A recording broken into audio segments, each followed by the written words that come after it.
Hello.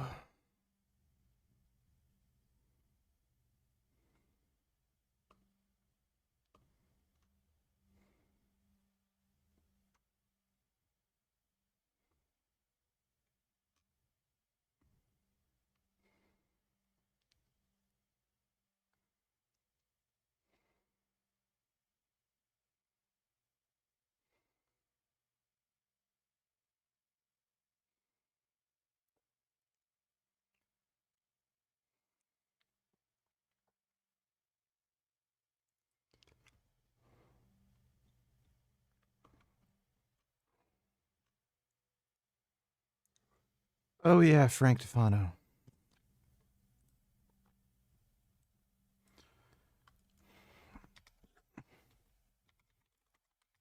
No, never played Azra's Wrath.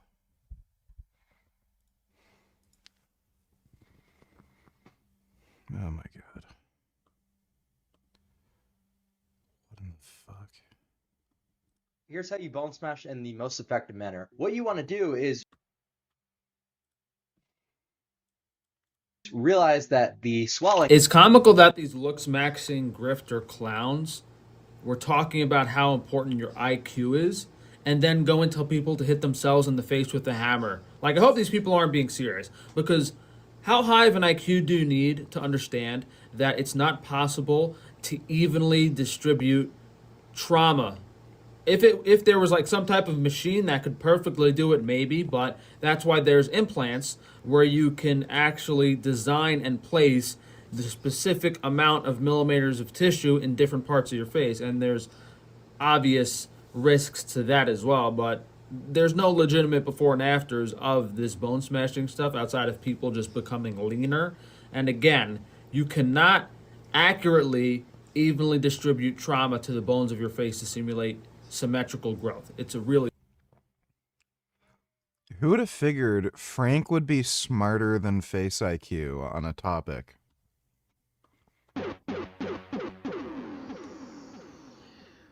oh my god. All of these looks maxing influencers are pure scumbag industry plants. This guy K Shammy knew that doctor Yeah, I saw the ceasefire ended already. completely butchered my face. I would be surprised if he actually had a legitimate consultation with him. The sole purpose of this post was to test the waters about how much people knew about Dr. Taban in an attempt to promote the doctor. Keshamy's low-level Illuminati person, Dr. Taban's Illuminati. Point is, they're in a club that doesn't care about you. Their only goal is to make money off of you. But after doing that post, he realized that botchedbytaban.com has had more of an impact that Dr. Taban would like to believe. So don't listen to anything these looks maxing greedy shills are saying. We got a few new things this week on Frankie's Free Range Meat. Some of these organs we've been selling, some of them are completely new. So we've had very limited availability on cow's brain. We've Why is he showing this on camera? always sold veal brain. Sometimes we have lamb brain. Beef heart we've always had, except we're going to sell the whole. Okay, that's just horrific. Gummy, no. Just leave. What's up, guys? We're down here at Frankie's Free Range Meat. You guys know I'm not really too enthusiastic about being in front of the camera, but you know that's how I built my business, and ever since the surgery I don't really want to do it anymore. But until I find a way to be able to help people without having to be in front of a camera, then we're stuck doing this for now. So we got a lot of new stuff going on this week as usual, always trying new things, and hopefully we can get some of the issues sorted out and I can get my money back. I mean, even the things I thought were guaranteed didn't work out. Like that refrigeration failure, the insurance company made up some excuse not to pay it. So like they said, oh, because it wasn't an equipment failure, the thermostat, it's like some BS they made up so they don't have to pay. But now what do I do? Because is the insurance company going to pull that same BS when I have a bigger issue? Like this was 45. I lost $45,000 worth of product that I thought I was going to get back. So that was going to kind of help. And since I haven't got that money now, I'm behind on all my bills. I can't pay some people for food. It's really, really bad. So on top of having the Wagyu stolen from me, $20,000, $25,000 down the drain, on top of the potato chip equipment machinery going bad, on top of, I'm paying per month on that refrigeration. It's just a disaster. Let's just show you guys what's going on. But point is, I didn't even get paid the insurance money for the food loss, so it's just getting worse and worse. Some bacon yesterday. I made a fresh batch of sourdough that's already in the freezer, staying as fresh as possible. We're about to put these pizza crusts in the freezer. A lot of them didn't turn out too well, so we're going to throw out the bad ones. We tried doing a high hydration dough, and it wasn't really that easy. But on top here, Yeah, Clarence is still here. He's sleeping. here is our English muffins. We're going to make some breakfast sandwiches with these. I think it's going to be at least egg and cheese. We might try to put some prosciutto on there. But I was looking at, like, McDonald's charges like $5 or $6 just for a McMuffin. So how much am I supposed to charge for the highest quality version of that? Organic sourdough bread with raw grass-fed butter on it, with corn and soy-free pasture-raised eggs, and then we're using the highest quality cheeses, raw provolone and raw Emmentaler Swiss cheese. So it's going to be nice. We're going to slice these, put the eggs on them with the cheese, freeze them. So you're basically going to have, just like our hamburgers and cheeseburgers and pizza, you're going to have a meal, but this is going to be for breakfast, which is going to be really special. Over here real quick, we're just putting some of the goat whey in bottles. I've been making my own raw dairy now, and I'm getting some goats on my property, so we're probably transitioning to having an even fresher product. So this batch of goat cheese I actually made myself. We used an animal rennet, no heat cheese process. So no.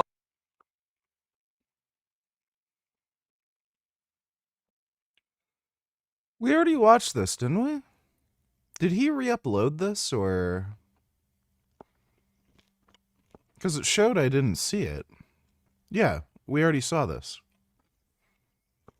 I think he re-uploaded it or something. Weird.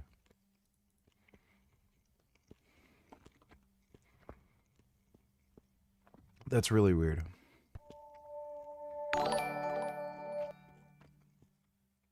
Dodo donated $2. Let me see.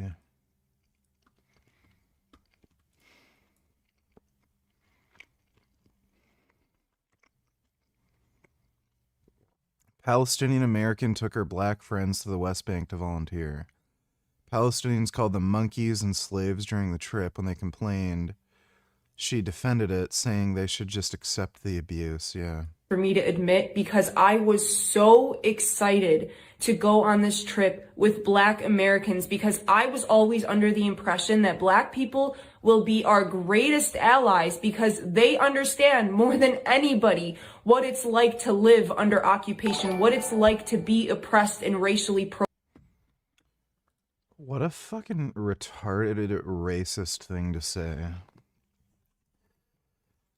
Yeah, just because you're black. Oh, obviously you're treated like shit, right? profiled. But during the trip, it felt like some people were too busy playing Oppression Olympics to fully grasp the experiences of Palestinians living in Palestine. Some people came on the trip with a very limited understanding of the Palestinian people and the Palestinian cause, which is problematic in and of itself. But the Okay, so it's funny how she says Oppression Olympics. She's literally playing the Oppression Olympic. Oh, Palestinians are more oppressed than you. So applying a Western lens of racial dynamics to a place where it does not apply. I am not going to sit here and what do you consider an elite bench press? 500 paused? No, I'd say like anything over 405. deny that anti-blackness exists in every single part of the world. But the issue of race is much different in Palestine than in most other places in the world. In Palestine, Palestinians of all colors are undoubtedly the most oppressed people. Yeah, there you go. Okay, just fucked hard. She's pretty hot, though. I'd fuck her face. Sue me. This is America. People file lawsuits at the drop of a hat. But if they sue, you're liable too, right? Who's liable? You. Me personally? Yeah. Not unless I'm involved in infringing their trademark, no. Yeah, the appearance release you signed before had a clause that said you would be liable too if Starbucks sued. I don't agree to this at all.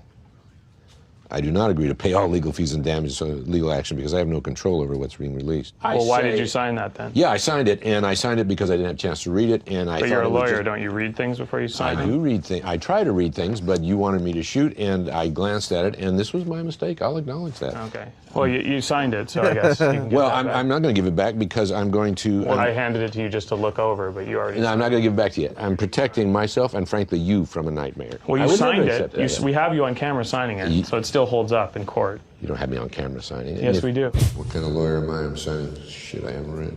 Well, if you do, that's fine. Then you'll know how the terms. I'm going to put in my pocket. Well, no, we don't want it in your pocket. We do want it in my pocket. Please, you're in my office. So if I... Oh, that is fucking hilarious. That was actually amazing.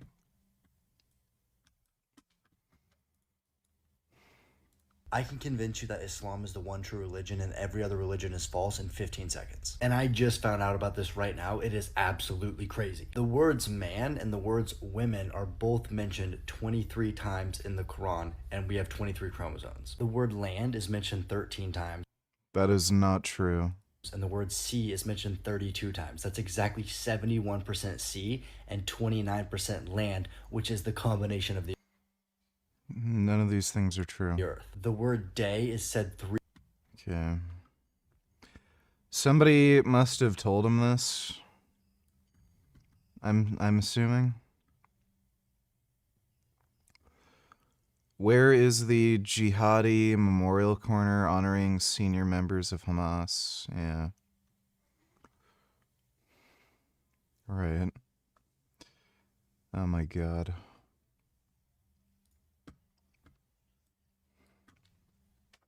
People, and I'm really upset because I noticed a lot of negligence around the event and I'm not happy. Twitch's only punishment for the streamer that attempted to sexually assault Imaru was a 30-day ban. What in the fuck? Don't they ban people for life for, like, nothing? And somebody tried to sexually assault her in public, and they gave him a 30-day ban? With the way that they're handling it. This Imaru chick seems annoying as fuck, but still. You think ChatGPT is a viable learning tool to understand things like economics, politics, science, history and other topics? I never paid attention in school, so I use ChatGPT to improve my literacy in logic, science, economics, etc. Well, no, ChatGPT itself isn't a viable learning tool. It will give you so much noise and false answers still. So, no, using it itself is not a viable learning tool. Thanks for the donation, though, Son Goku. Dodo donate $2. Let me see.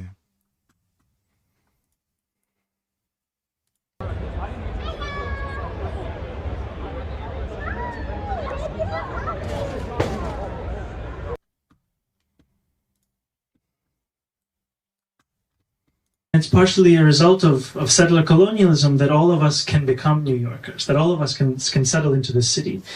And yet there would be these moments where I would be reminded by someone whose intent was to tell me that you do not belong. And one of those first moments was on 9/11, when, before I knew what had happened, my teacher had pulled me and a Muslim classmate of mine out of the class.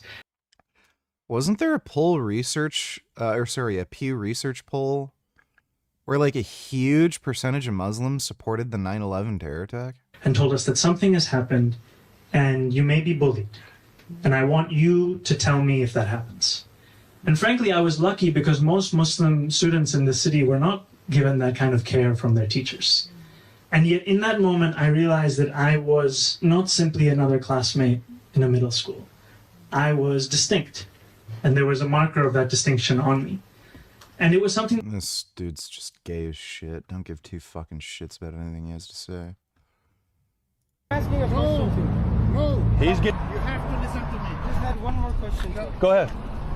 Go ahead. Question. One question. No.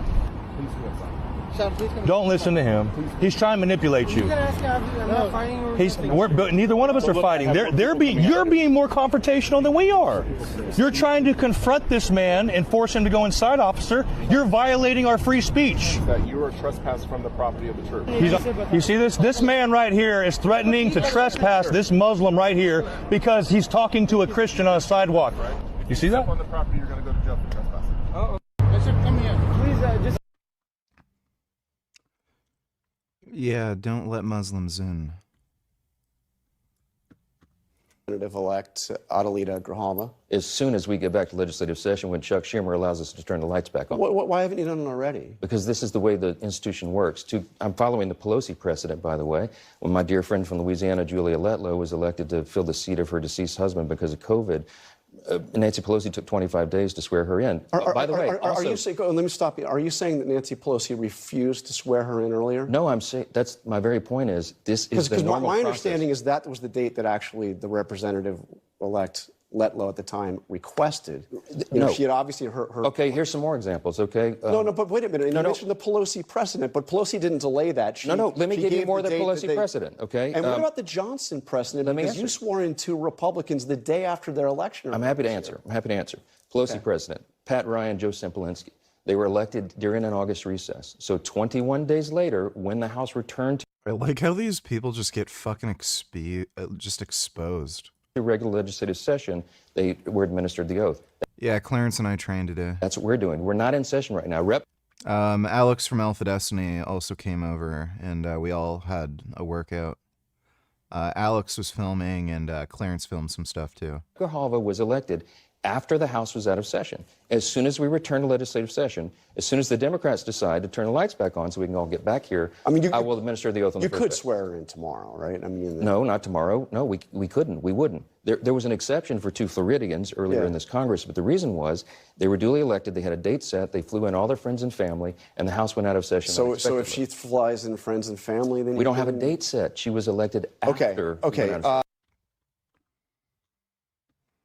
I don't know how people take Republicans seriously. The work of the white supremacists. I just want to let you know you're doing amazing white supremacist work. And if you go over into them colonized lands, you out of your... Yeah, well, they're all racist. Thanks for the donation, Dodo. Dodo donated $2. Mamdani appears smiling arm in arm with 93 WTC bombing co-conspirator and terrorist apologist. Yeah, that sounds about right.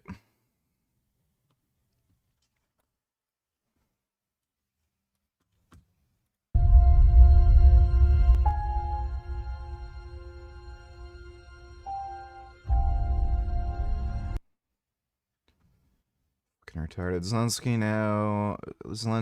knows that Putin won't approve a ceasefire, so he puts Trump in a pickle here.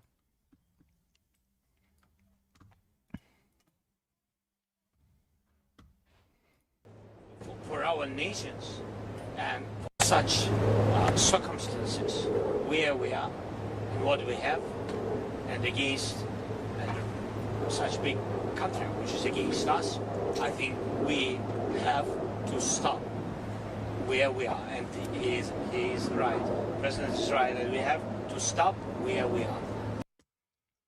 Well, he's playing the game. This is a tiny piece of metal just 3 millimeters across, and here's what happens if you just keep zooming in. 1,000 times, 100,000 times, 50 million times. Each of these blobs is an actual atom. I saw this the other day at the University of Sydney, and it kind of blew my mind, because up until just 30 years ago, directly seeing atoms like this was thought to be impossible. So why is it so hard to see atoms? Well, you can't actually see atoms with visible light. That's because while light has wavelengths between 380 and 750 nanometers, an atom is still... Yeah, Clarence is gonna upload the footage, and Alpha Destiny might end up posting some of the stuff to his channel too. Still over 3,000 times smaller, just 0.1 nanometers. And if the wavelength of light is much bigger than the thing you're trying to see, the light will just diffract or bend around it, so you won't be able to see it. So if you want to see atoms, you need something with a much, much smaller wavelength. The best candidate isn't even light. It's electrons. This is a... Alright, well thanks, Dodo. Dodo donated $2. Done to determine who has better problem-solving skills in groups. The task was for both ants and humans to maneuver a T-shaped object through a maze. Note that the humans were prevented from communicating with each other, replicating the same abilities as ants. The experiment showed that ants actually performed better in a group than humans. This is because the humans had a greedy solution approach in the group, where each human wanted to move the object in their own way, whereas the ants acted more as a colony, a single unified entity with a shared goal. Ants versus humans.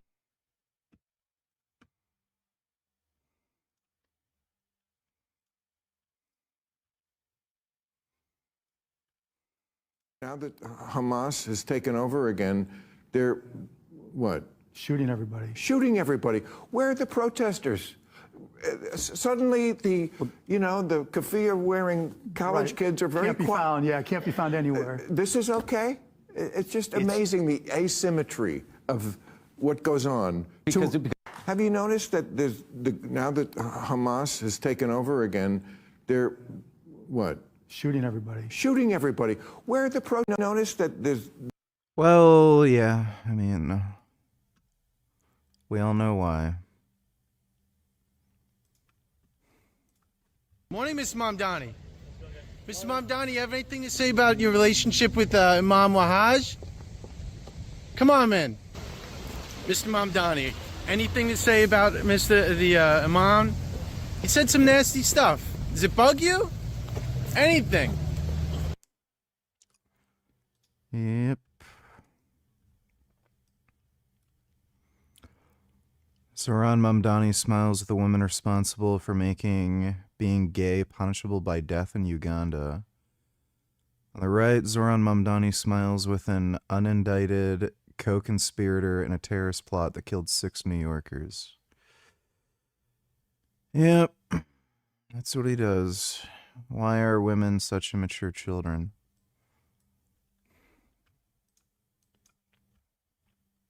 You actually look like a loser. Who? You. No, who the asked? You're a loser. Wipe off your makeup and then look in the mirror and then you'll realize who the loser is. Don't talk to a girl like that. I believe in equality. Talk shit, you get it back. Shut the f up. I believe in equality. You say one more thing about those girls, you're being through a tooth for the rest of your life. Is that a death threat? Wow, gay bitch little white knight here thinks he's gonna get some pussy.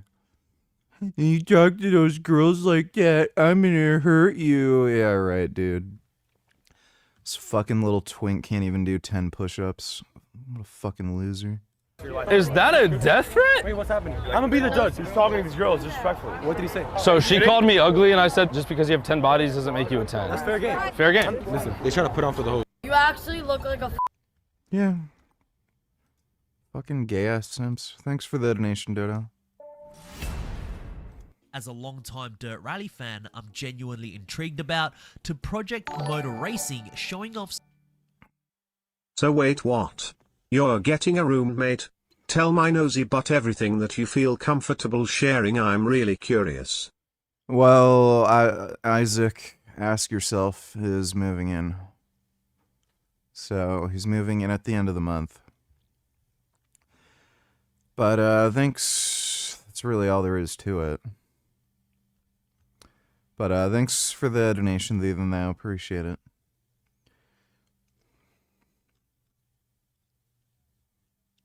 some raw gameplay footage. But the one that I'm most interested in, and you probably only saw this if you're watching the Sim Racing Expo livestream on YouTube or attended the event in person, was Assetto Corsa Evo's free roam preview. Yes, what you're seeing on screen right now is actual pre-alpha gameplay footage of Kuno's brand new open world map, and honestly, it looks extremely promising. First announced that it would feature an open world map, the developers at Kunos made some very bold claims. They said that the map, which is centered around the legendary Nürburgring in the Eifel region of Germany, would cover over 1,600 square kilometers, which is absolutely massive. But on top of that, everything would be recreated at a near one-to-one scale. We drive so world that feels alive and unpredictable. They're gonna have a rally in fucking Assetto Corsa Evo. I'm so fucking pumped for it. So, fast forward to the Rome map happen. Another title to release with hundreds of... Like, look how cool that is. I was playing There was a coworker that left. I didn't get her number, so... She's the one that got away, I think.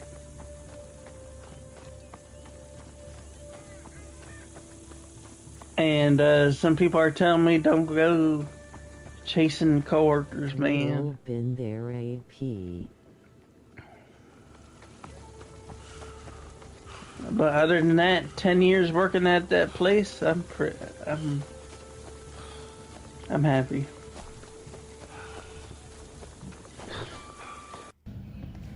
Looks like Aaron P is enjoying himself. That's good.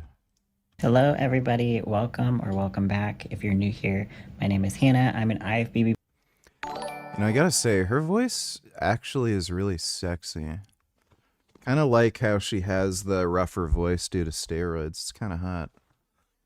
Dodo donated $2. Let me see. Tonight we are hearing for the first time from a controversial former congressman now out of prison after President Trump commuted his sentence. Stephen Roma was following this. And Stephen, George Santos says he feels like he's getting a second chance.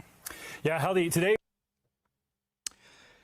Yeah, the party of law and order, letting all the criminals out of jail. We heard from Santos for the first time after his release from prison on Friday, apologizing to the public and saying he wants President Trump to know he won't disappoint him. Santos was serving a 7-year federal sentence for convictions of wire fraud and aggravated theft. He talked about the moment he found out that sentence and restitution were commuted. Saw it and called me over to see it. I spoke.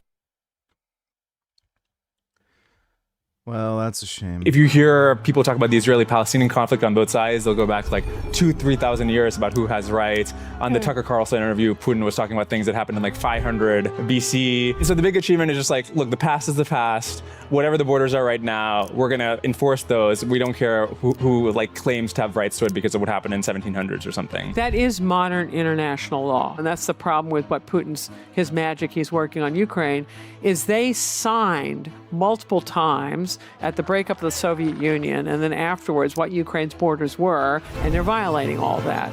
Well, have fun with it because the Chinese can play that game in reverse on Siberia, and we'll see how happily that one ends.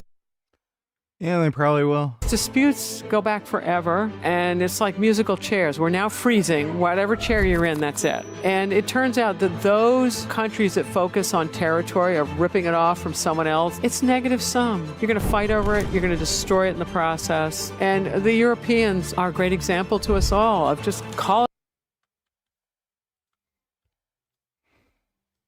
Jeffrey and Jessica are losers. First of all, Jeffrey's addicted to video games and he's always shouting when he's on his Discord calls.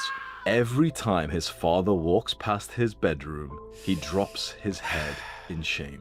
Meanwhile, Jessica masturbates every day. She's never been told that porn is bad for women too. They both complain about the cost of living crisis instead of... This guy makes videos for retarded children. Like, Jesus Christ. This is Washoe County Courthouse. Inside are... Okay, this is 56 minutes. I don't know if we'll get through all that. America's semiconductor boom is real. Thank you to CyberGhost VPN for... Maybe... Maybe later, Dodo. Thanks for the donation. Pro female bodybuilder, and on this channel we talk about steroids, bodybuilding, and all the things. So if you like that kind of content, stick around. I guess that my last video ruffled some feathers, so I'm here today to apologize and go back to my corner. I'm just kidding. I'm gonna call it out directly. But before I do that, I just want to make something clear that I do not have issue with the athletes specifically in these videos. It's the big influencers that are, in my opinion, glossing over nuance and confusing people on purpose. There are fitness creators out there who want you to believe that blood work alone can prove whether or not somebody is natural. And I am here to tell you that is not the case. Standard testosterone blood test will not show total androgenic activity. They only detect testosterone, not full anabolic activity from DHT or 19-nor compounds. And let's be real, big influencers know that testosterone levels alone, standard testosterone levels alone, cannot prove anything. Blood work can only show if you're currently using testosterone. I will be in Canada near you and Isaac. Looking forward to eating some lentils and kale together. When are you moving back to Canada? Sweet. We can visit you sometime soon. And even then, only at super physiological levels. Yeah, I tend to prefer masculine women. The main reason is when women are too feminine, they just become fucking gay and stupid and lame. It just annoys me. I swear, when someone when a chick becomes too girly, they're just fucking retarded. Like, they're stupid. You end up hearing so much anti-intellectualism from chicks, and they have the most gay, lame, retarded hobbies, listen to the shittiest music, watch the shittiest movies. Like, everything they do is fucking stupid and lame. So, yeah, I prefer tomboy-type chicks, because they're fucking cool and fun, and they tend to be smarter, and they're more funny, and, they're into cool shit, so, yeah. I really don't like super feminine women. Will it flag abnormal? Look, I may not have a PhD or a million followers, but I've been in this industry for a long time. I've known pros who blast PEDs all year round, then get off for a few months, go get their labs done, and their testosterone comes back normal or even low normal. Myself included in that. I showed you guys my labs on my last video. Now I'm going to use this video as an example of how some big creators can manipulate the narrative and mislead people. The internet thinks both of these influencers are lying about being natural, and I'm not a fan of fake natties, so I came up with a plan. I invited them to fly out to film a workout together, but at the last minute, said I'd like to blood test them with only 48 hours notice. I have a medical... Now I'm going to pause here and say there's no way for us to know whether or not he actually did not give these guys a heads up. And again, this is not about the athletes themselves. I'm not trying to say that they're natty or not natty. I'm not guessing that here. I'm just calling out the influencers like Jeff Nippard that are not going over the nuance intentionally, in my opinion here. Doctor measure their testosterone levels, compare them to mine, and see whether or not they fall within the natural range. Username Johnny Tillers. How do you know a Reddit TrueTide supplier is legit since it's not for sale for human consumption yet? Well, good suppliers will post third-party testing results with batch numbers. So they'll order a batch from a supplier. They'll test the batch with a third-party tester like Janishik. They'll post the results online, and then you'll have the batch number, and then you buy the product and it'll show the batch number, and then you can cross-reference it with the results on the website, or you can just kind of roll the dice, but just get it tested yourself. Again, there's labs like Janishik that do third-party testing, so you can verify it's real. And also, if you're super lazy, the smart thing to do is to find a community of people who are into, all these steroids or peptides and shit, and they talk about their sources, and they do their third-party testing. And if they do their third-party testing and use the products and have a good experience with it, then that's another way of knowing a source is legit. I haven't seen too much faked Retatrutide anywhere. That said, like, I'm not a fucking retard, and I don't just click on an ad on Facebook and order from the ad, but I haven't seen really much faked Retatrutide. Like, these things are fairly easy to make. They're pretty simple peptides, so there's not really much point in faking it. And I mean, if you fake it, it's pretty easy to know, like, right away if it's faked. Thanks for the donation, though, username. Oh, wait, my bad. I haven't bought anything that wasn't from a direct pharmacy. Thanks for your expertise. Are you still on 1 milligram a week? How much does it reduce your appetite? No, I stopped taking it, just to see how I do. I'm eating more food, so I don't think, I need it quite as much for more stable blood glucose. And, 1 milligram a week didn't reduce my appetite. 2 milligrams a week, I really noticed it. The appetite suppressing effect was actually too strong. But dropping it down to 1 milligram a week, I didn't actually notice it. I was also splitting it up in 0.5 milligram doses. So that might be another reason why I didn't notice such an appetite reducing effect from it. But yeah, 2 milligrams a week for me, split up into 2 1 milligram doses. That, like, annihilates like 90% of my appetite. For me, it's really strong. Thanks for the donation, though, username. Just be fluffier, brutal man.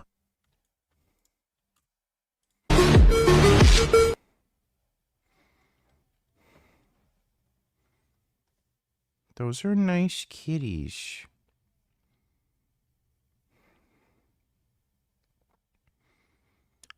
Well, those kitties are all nice. Thanks for the donation, Black Pill Kitty. Well, cool, I hope it works out well. I think it's better to have companionship than to be alone. How many animals will there be total? Is he bringing any animals? Just one. Just Gummy. And the few Asian beetles and firebugs that keep wandering around my house. If you include the bugs, I guess it's maybe like 7 or 8. There's always like 3 or 4 fire beetles and a couple more Asian beetles upstairs and in the basement, but yeah, excluding the bugs, just one. Isaac doesn't have any pets. But thanks for the donation, Ethan, though. I noticed the music you like has no auto-tune. Do you not like music with auto-tune? Well, the music with auto-tune tends to be, you know, like hip-hop and rap trash.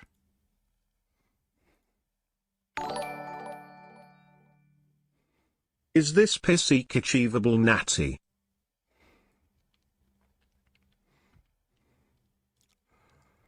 Well, Fauzi isn't natty. He takes steroids. You can achieve that physique, Natty, but he's not natural. Fauzi takes steroids. He's... I think he's admitted it, but people have outed him for taking steroids.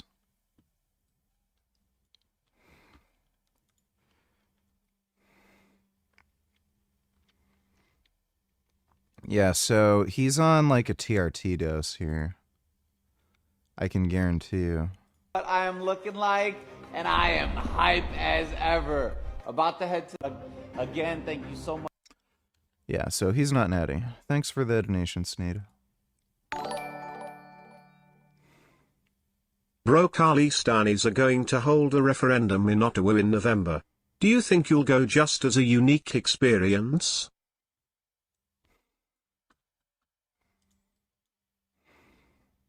Waheguru ji ਕਾ ਖਾਲਸਾ ਵਾਹਿਗੁਰੂ ਜੀ ਕੀ ਫਤਿਹ ਰਾਜ ਬਿਨਾ ਨਾ ਧਰਮ ਚਲੇ हैं ਧਰਮ ਬਿਨਾ ਸਭ ਦਲੇ ਮਨੇ हैं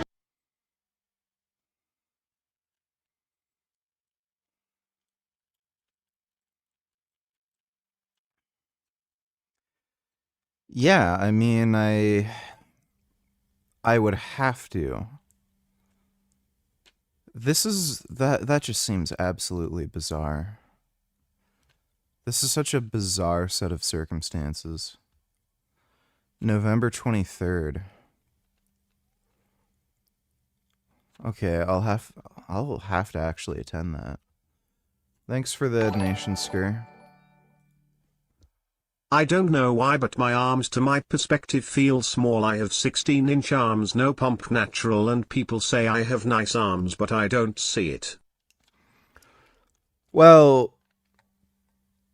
if you have 16-inch arms and you work out, your arms are going to look way better than like 99% of people. It's just that to you, with your beauty standards, looking at like fitness influencers and shit on Instagram, like, yeah, to you, it doesn't seem that great. But to an average normie who doesn't work out, yeah, 16-inch arms are pretty decent. Thanks for the donation, though, Toji. Where is your friend? I believe he is currently sleeping right now. Thanks for the donation, James. Let's start with Hussein. Everyone thinks he's on steroids because of this transformation, which took him just 3 years to achieve. Definitely suspicious. So let's see. Most natural lifters fall somewhere between 200 and 850 nanograms per deciliter. I'm at 470 right now. Guys who enhance will often go well above 5,000. Hussein. That's true. A lot of guys, a lot of pro bodybuilders will blast test and get up into the levels that he's talking about. That's not on. Yeah, last blood test I had, my test was at 2,220. It's probably higher now because my weekly test dose went up from 210 to 350. Common. But again, that doesn't mean that their levels indefinitely stay in these ranges and that like they're not coming off, their natural testosterone isn't bottoming out. Came in at 689. Julian is a whole other animal though, especially at just 19. And going into the blood test, I was honestly very skeptical about his natty status. His testosterone came back at 672, and all their other hormones were normal too. It's always possible. So he posted that all their other hormones are normal too. He only posted the luteinizing hormone, which does not show us anything really.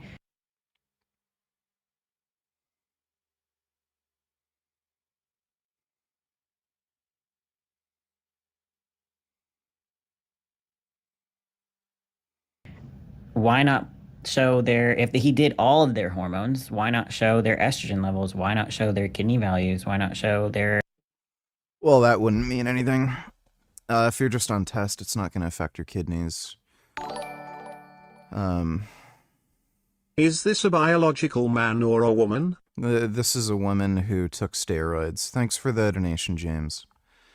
Yeah, testosterone isn't going to disrupt your kidney values, and if you're off testosterone, your estrogen is going to be at a normal range.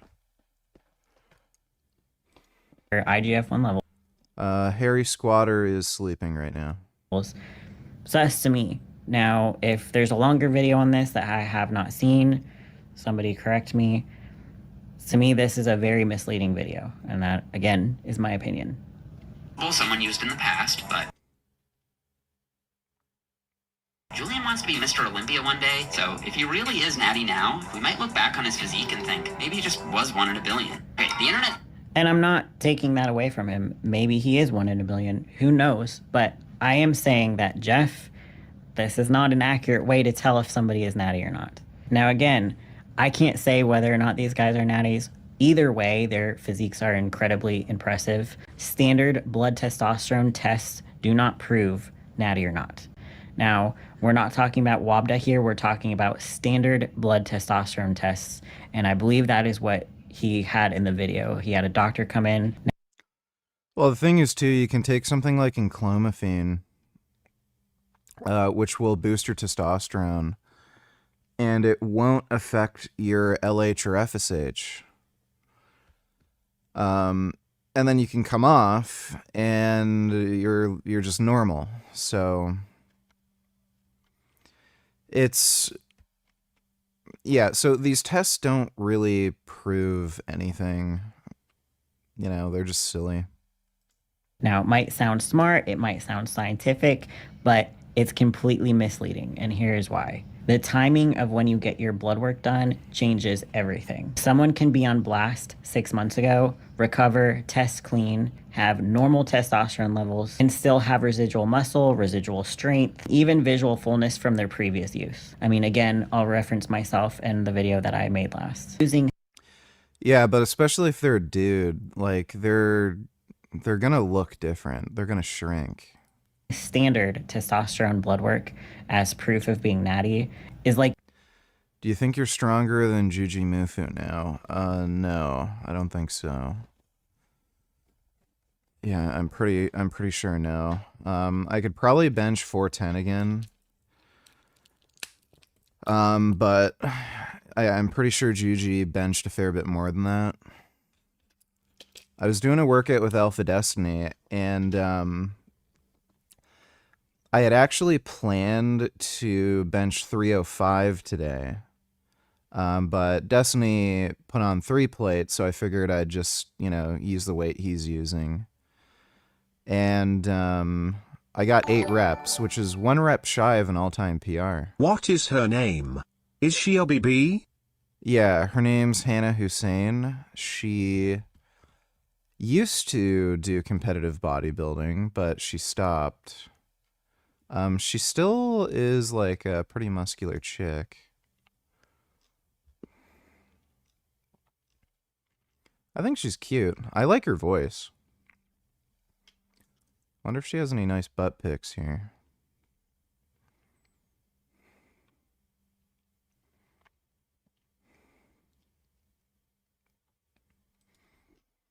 Oh. Well, hello, madams. Would you mind if I were to sniff your butts? God damn. Oh my god. You know, I haven't been in public in the longest time, but I think if I went to a beach, now that I'm on steroids and far more horny, I think I'd actually have to ask if I could smell their butt.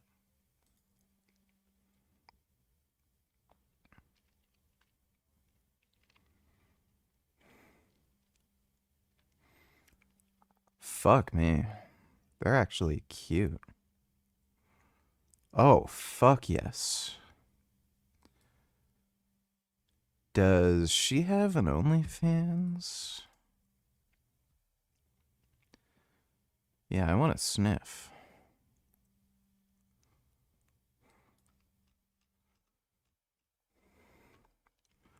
I think I should, like, I guess it'll be easy now because winter's coming up. But,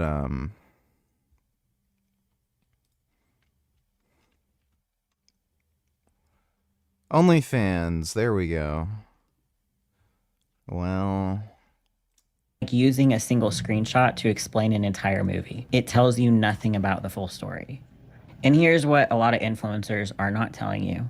Every anabolic steroid, whether it's injectable or oral, is suppressive of natural testosterone. Let me say that again. Every anabolic steroid, whether it's injectable or oral, is suppressive of natural testosterone. To understand this, you need to know the difference between endogenous and exogenous testosterone. Endogenous means that your body makes it naturally. Exogenous means that it's coming from something else like medication or injectables as we know it. And here's the thing. Standard testosterone panels cannot tell the difference. We're not talking about WABDA here. Standard testosterone panels cannot tell the difference between endogenous and exogenous testosterone. It only measures what's in your bloodstream and not where it came from. And remember how I said all steroids suppress natural testosterone? Well, that's why most, if not all, serious bodybuilders use testosterone as a base. Because if they're running compounds like Anavar, Primo, Masteron, Deca, their natural testosterone would crash. And you know what that looks like? low testosterone. Testosterone plays an important role in muscle gain, but it's not the full story. It's not just testosterone. It's the combination of androgenic activity. What is her height and weight? I think she's pretty short, like maybe 5'2". I don't know what her weight is though. Thanks for the donation, James. And IGF-1 signaling that drive growth. And standard testosterone blood tests will not show androgen load. Think of it like this. The more androgens you have circulating in your bloodstream, the more muscle your body can sustain. Someone could take minimal or no testosterone, load up on hundreds, even thousands of milligrams of other compounds, and still look massive with low or normal testosterone. And then there's IGF-1, a key factor in muscle growth. When you take HGH, what you're really doing is elevating IGF-1, which drives muscle growth. So technically, somebody could take no testosterone, claim to be natural, run HGH, and still build more muscle and recover faster than they would truly naturally. And guess what? That doesn't show up on a testosterone test either.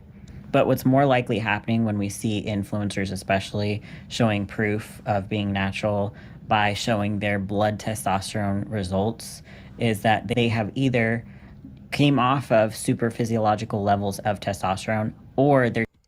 Well, here's another thing. Orals are not that suppressive, especially things like Anavar. Anavar is not all that suppressive. So if you were to just run Anavar for 8 weeks, by the end of it, you may very well likely just be in the low normal range, for test. So like around 350, 400.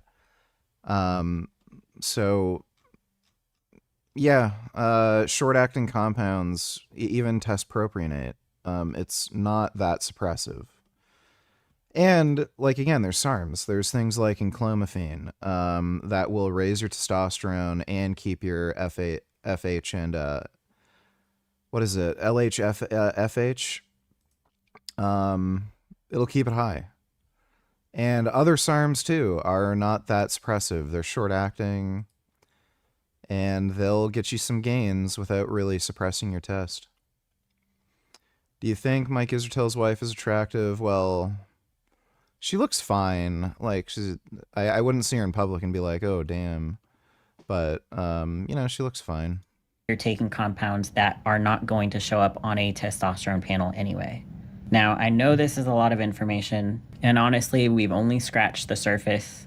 We haven't even talked about cholesterol, kidney values, C-reactive proteins, liver panels, and all the other metrics that actually matter when it comes to assessing PED use. But hopefully this gives you enough to see how misleading some influencers can be when it comes to blood work proof. And these creators know exactly what they're doing. They're not being transparent, and in my opinion, they're protecting a narrative.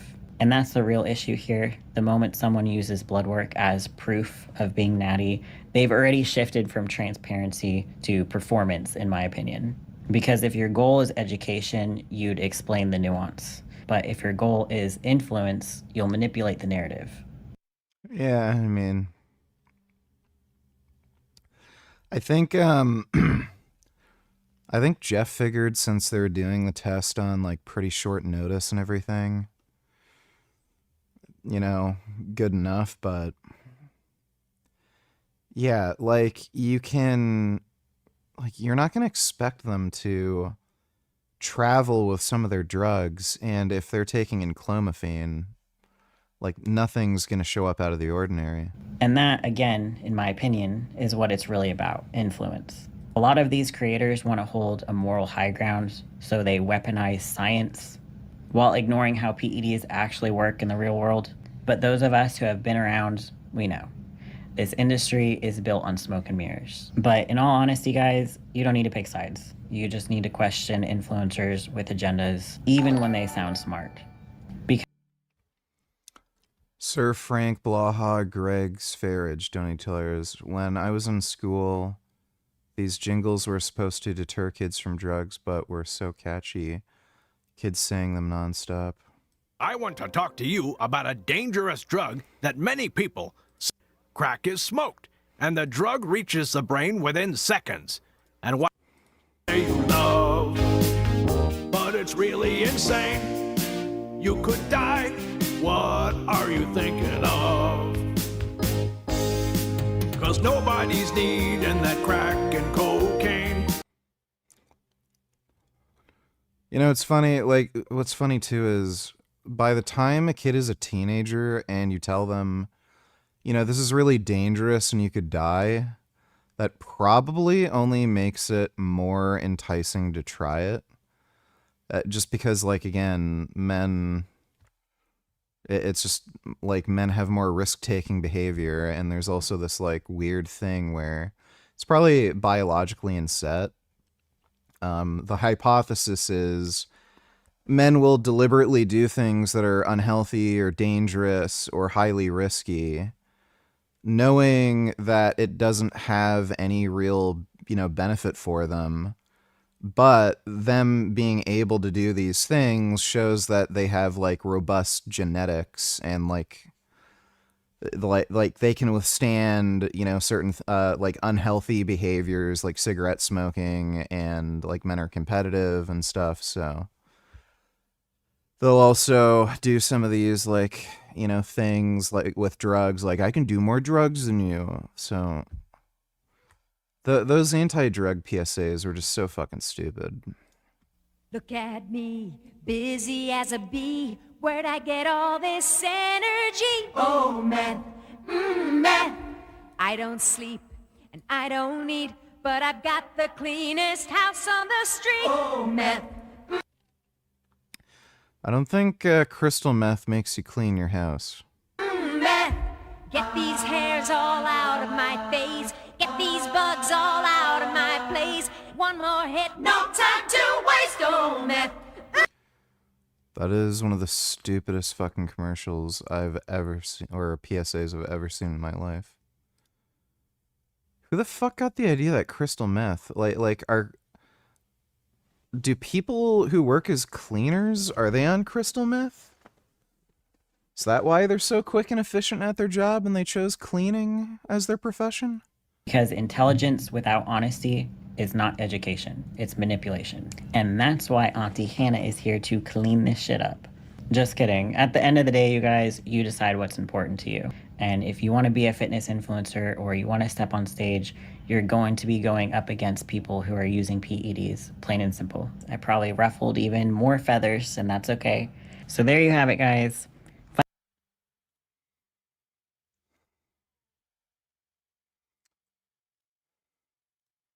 Let's look at more of her Instagram. Some sexy shit on here. God damn. I like her bottom. She has a nice bottom. Oh, damn, that's a nice bottom. Yeah, that is a nice bottom indeed.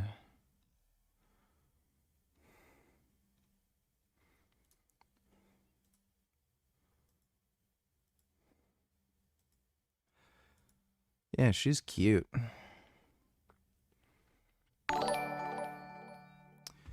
Kid Boo donated $2. Let me see. I missed the beginning of the debate, so apologies if this was brought up already, Andrew. But did you name the trait? What is the trait difference that means you can own a dog and kill them at will, but you can't do that to a human? Sorry, I can't actually hear you. You're muted, Andrew. Yeah.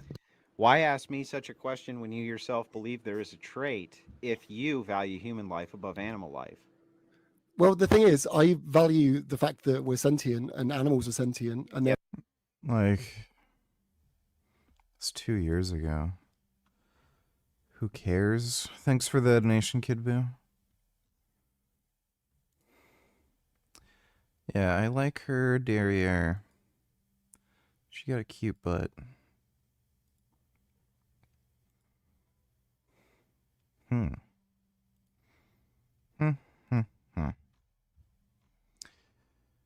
If she agreed to have sex with you on the condition that see records for OnlyFans, would you do it? Well, yeah. I'm fine with that.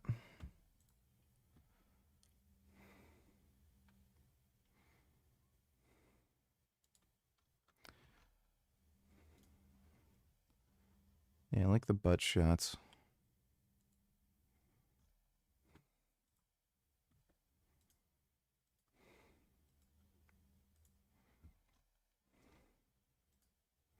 She has a very fucking thick calves. Damn. I love these one-piece leotards. Yeah, they're fucking great.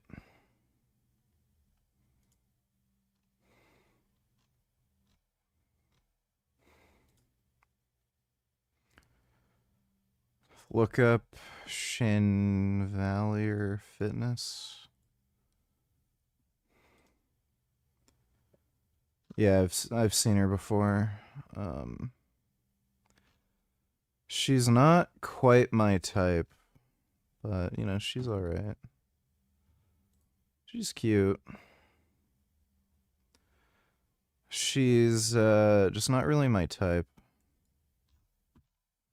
Yeah, somebody's shown me her before.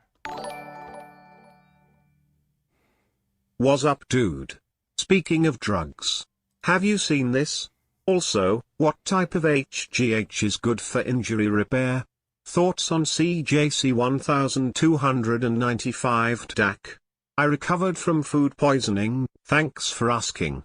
It was due to bad electrolytes. There's only one type of HGH. It's just the 191 amino acid. So literally only one type of HGH.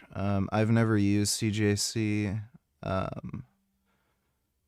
DAC. I've never used it, and I haven't really looked into it.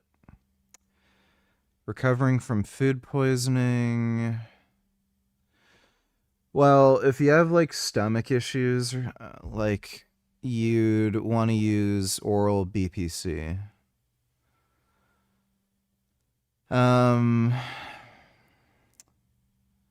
Food poisoning from bad electrolytes. DARE anti-drug programs, remember those? Remember DARE from school? Y'all remember DARE? Cop will come to your school. Okay, this 40 minutes. Maybe we'll watch that next. Thanks for the donation though, less is more.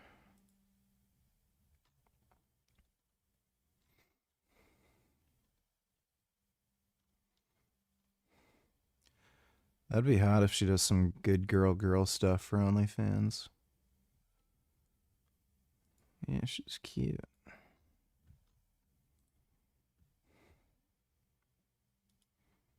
I approve.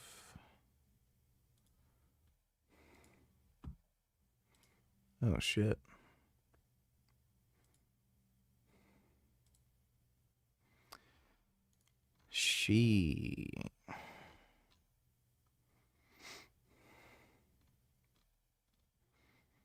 Oh, hey, Velma. Some good Velma cosplay.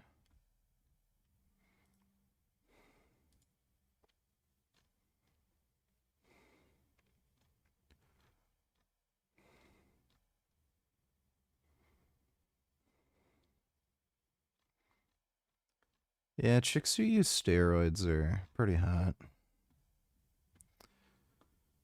Kid Boo donated $2.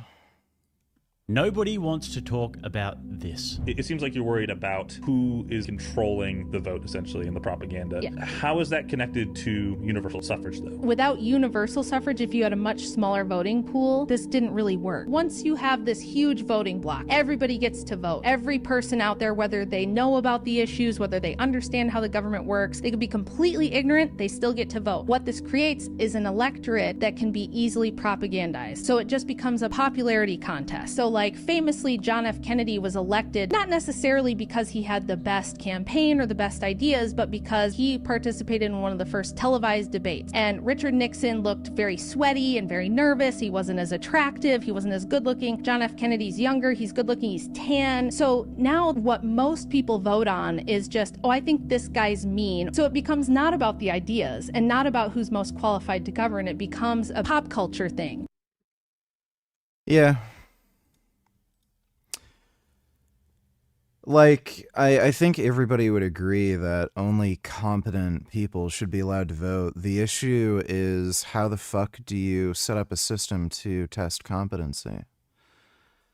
like there's so many political issues that and just practical issues that arise from it. And historically, those sorts of things have been used to discriminate against people. So, but yeah, I certainly agree. Ideally, you would have a system to establish competency with voting. Is Clarence Kennedy eating what you eat, or does he cook on his own? He basically eats what I'm eating. Open up a briefcase of drugs. They try to scare kids away from drugs by sending cops into schools. You guys remember that? You remember how bad this program was?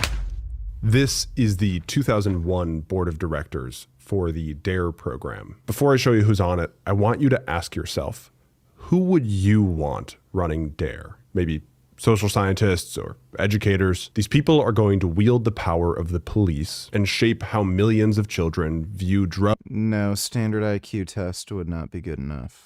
Drugs, crimes, and their own body. All right. Ready? If you said 4 billionaires, 18 multimillionaires, their lawyers, 3 cops, one of whom is a convicted felon, 2 who are involved in corruption scandals, their friends, the NFL player who's at the center of RFK's assassination conspiracy theories, a boxer who reportedly uses steroids, 2 people on the Epstein list, and this guy who, after the FBI did an undercover sting, caught him trying to launder money to cover up a cocaine trafficking operation.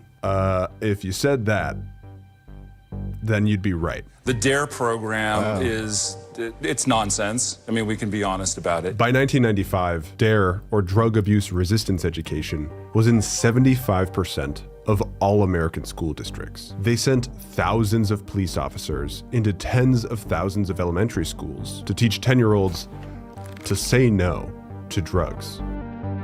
It was backed by presidents. People like these DARE officers are making a real impression. Celebrities. Little kids doing drugs. It even got its own national holiday. 114 million Americans went through DARE. That's 34% of the entire population. What we were talking about are the consequences for using marijuana and not using marijuana. I just want to shake some sense into you kids that are using drugs and thinking about using. Are you into true crime? And if so, do you prefer mass shooters or serial killers? Well, serial killers. Mass shooters are just losers. Kid Boo, donate $2. Let me see.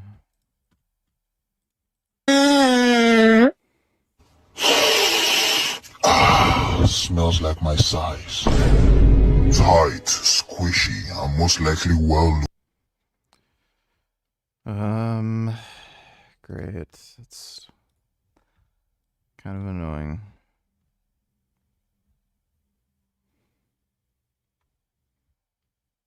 I don't know how you can live that way.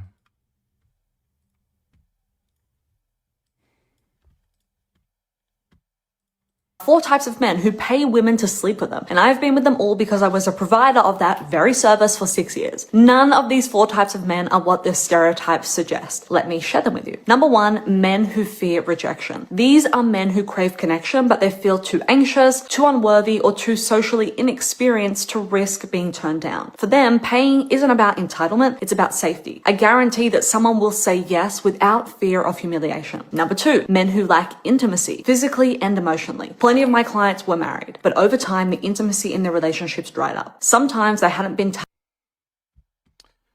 Sir Firebug, Asian Beetlemeyer, donate $2. Those who haven't seen this will find it funny. You can start at 1:30. Oh yeah, I'll watch that. Thanks for the donation, dude. touched in years. Okay, this video is just fucking boring. Thanks for the donation, Kid Boo.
Hey, what the fuck? What the fuck are you doing? God damn. What are you doing?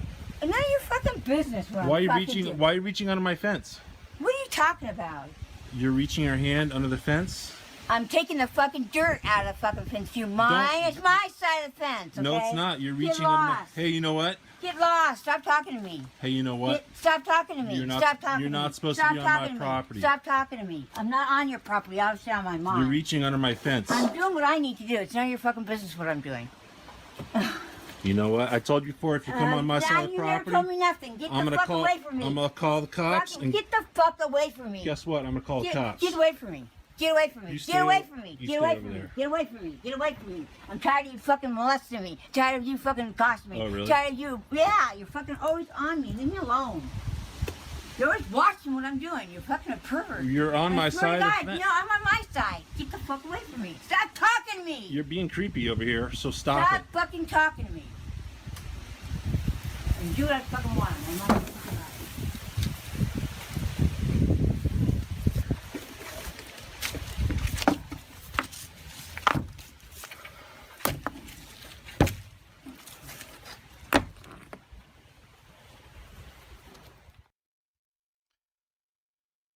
Yeah, that's for sure. That's very, very strange. I took another edible tonight and I'm high now. Pretty high. Hey, Gummy. Hey, there's my baby. There's my gum. Mycosperm donators, liberals often say IQ tests are racist. Is there validity to this? Also, who's more annoying, Dodo or Kid Boo? Definitely Kid Boo. There's definitely cultural bias in IQ tests. There is no racial bias. That would be impossible. But there is certainly cultural bias in IQ testing.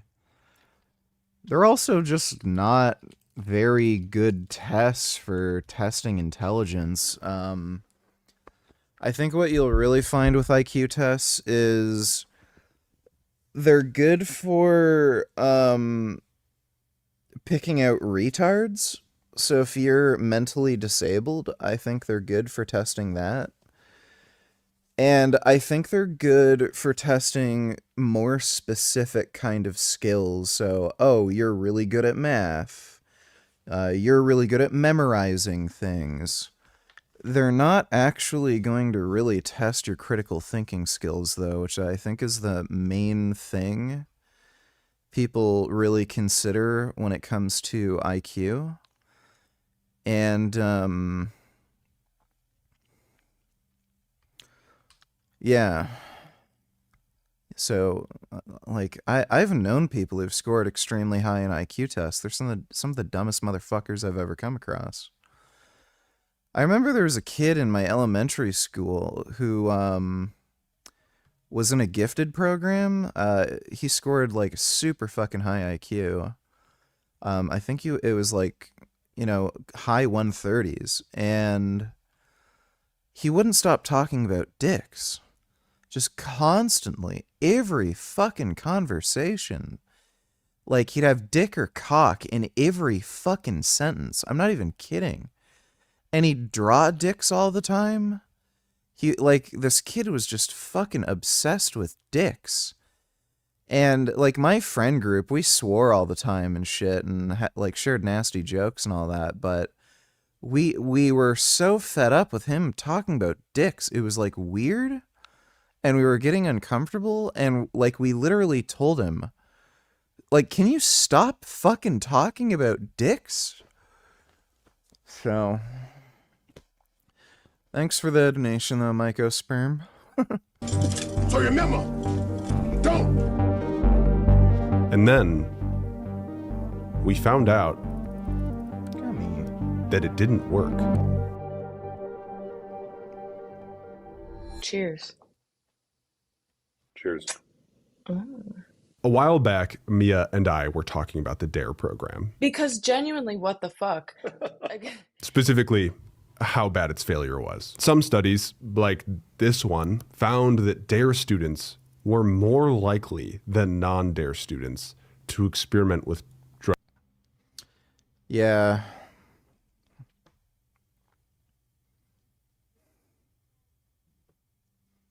Oh.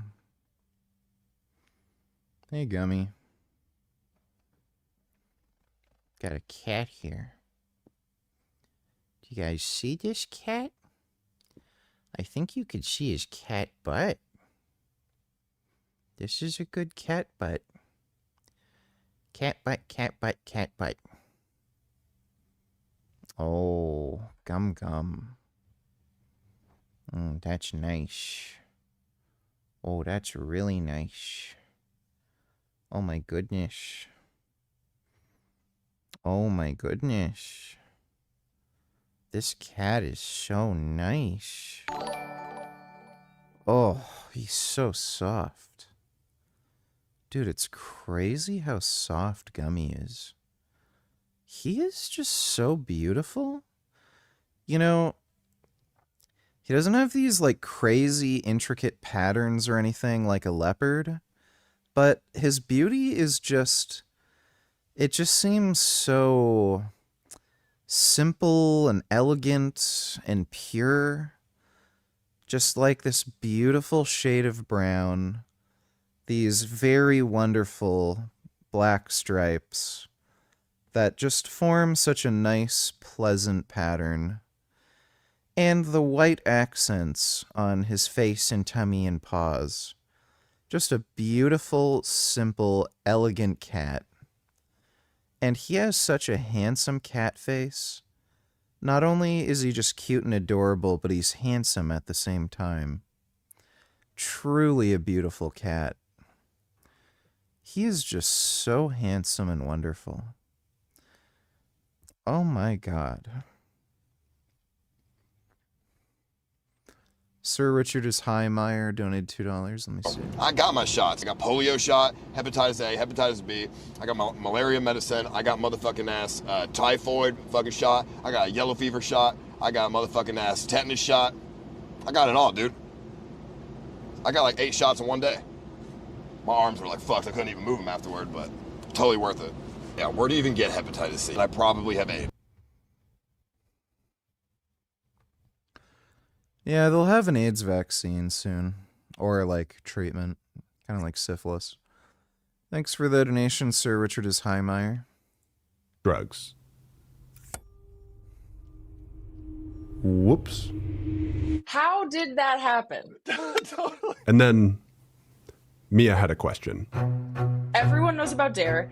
Everyone knows that it failed. But what I'm missing is, like, did they not test that it worked? Like, the people that made it? For years, DARE has been laughed at. Just say now to crack! Trendy, goofy teens wear their t-shirt around to mock its demise. We all came up with our own theories as to why DARE didn't work. We kind of dismissed it as yet another failed government program. And we never properly investigated the private corporation, a non-profit that often doesn't act like one.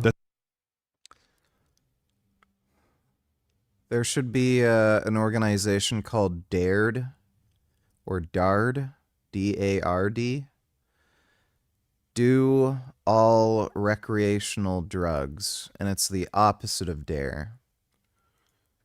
And it tries to get kids to do all the drugs. That somehow was able to get a dysfunctional drug program and police officers into your school and mine. This video was supposed to be a nostalgic explainer of America's biggest accident, but over the past 4 months, we've been combing through thousands of documents, interviewing cops, historians, journalists, and discovered that behind this program is a buried story, using high-powered lawyers, attacking journalists and researchers when they tried to bring the truth to light. The people at DARE ruined careers to protect themselves. I want to show you all of this, because when you look at the people who were behind the program, you start to see what DARE was really all about. I don't think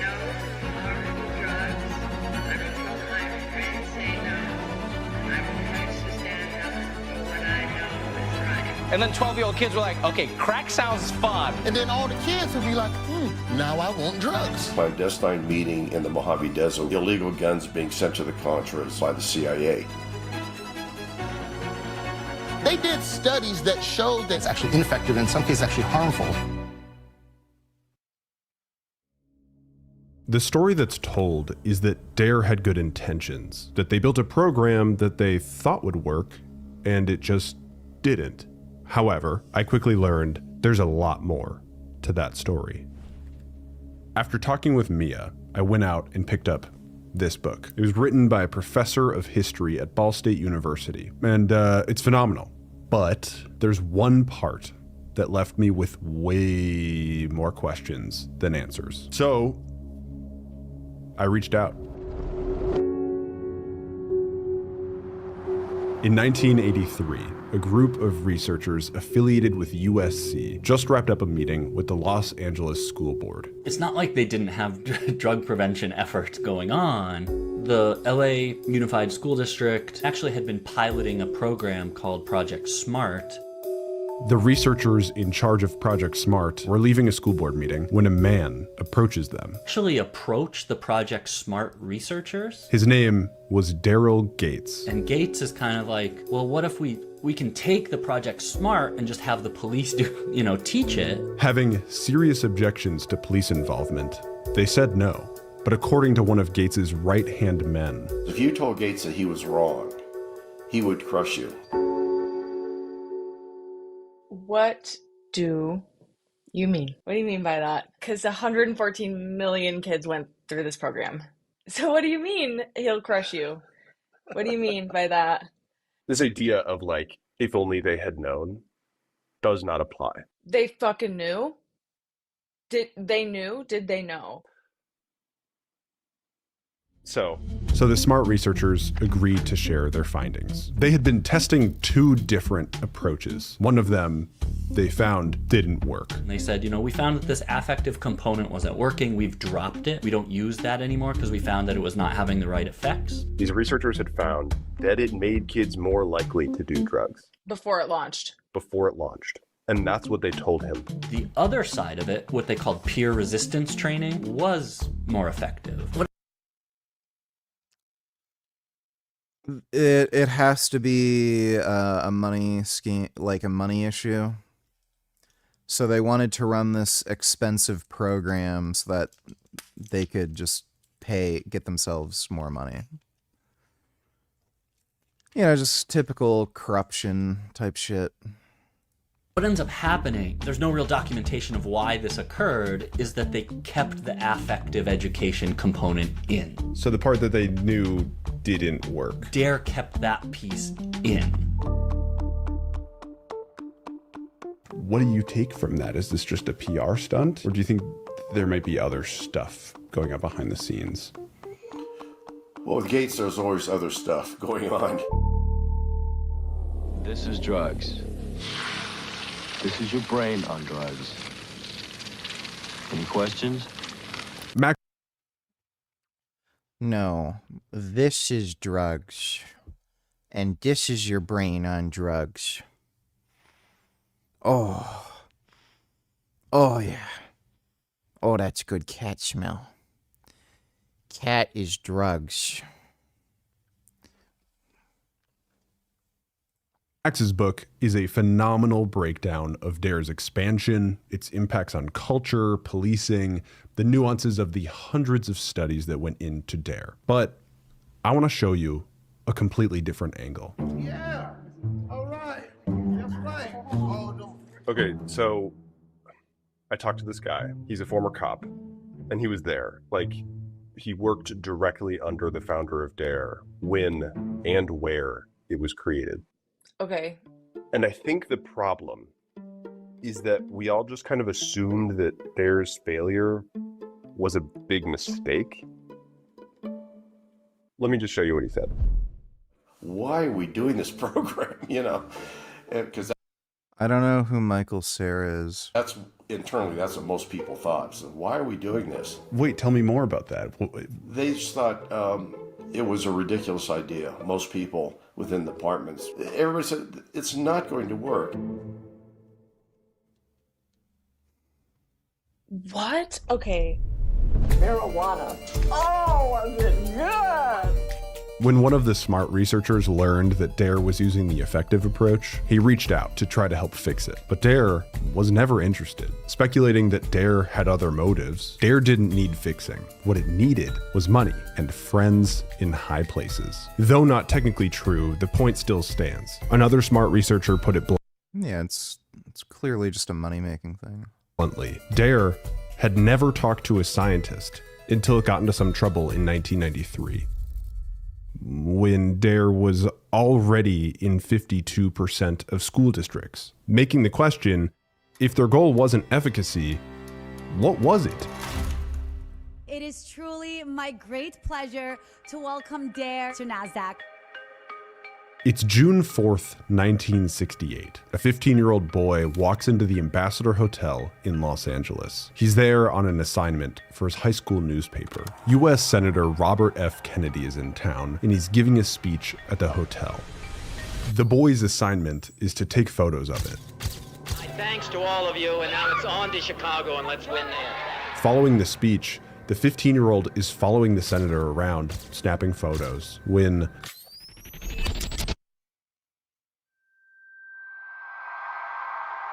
Senator Kennedy had been shot. He's been shot? That's right. a former NFL player named Rosie Greer subdued Sirhan Sirhan, who we now know as the assassin of Robert Kennedy. Realizing that Kennedy had just been shot, the high school photographer starts taking photos of everything he can. Then, the LAPD appears. The boy is detained. All his photos, 3 entire rolls of film, are taken from him. 2 months later, the LAPD secretly burns 2,410 photos taken during the investigation. In time, they also destroy ceiling panels with bullet holes in them, x-rays of those ceiling panels, and spectrographic analyses of the bullets.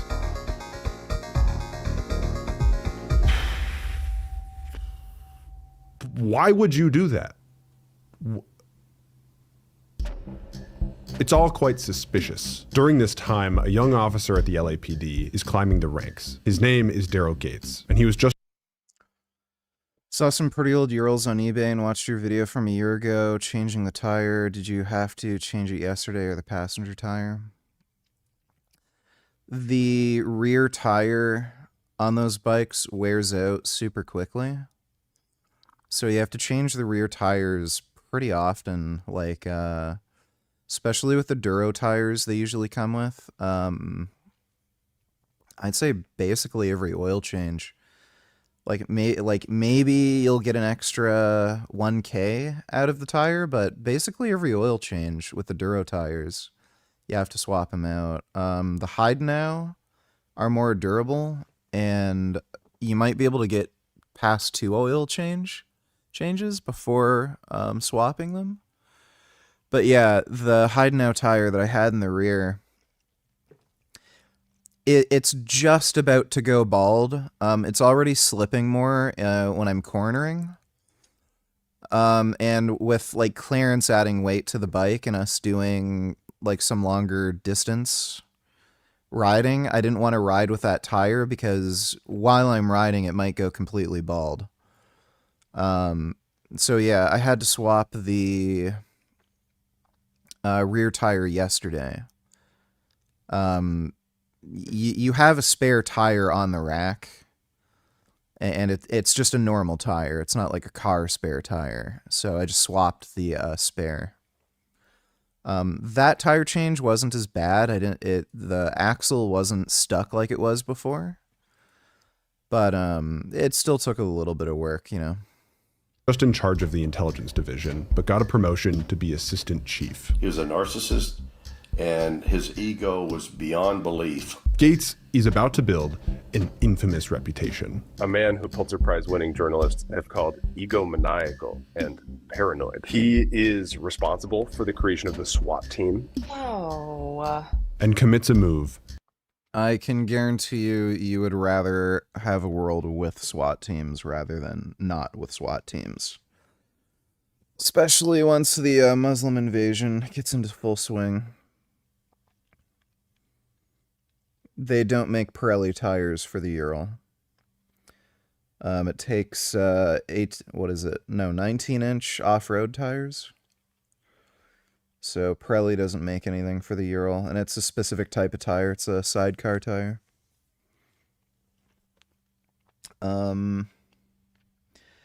Yeah, Duro, Heidenau, and Kenda,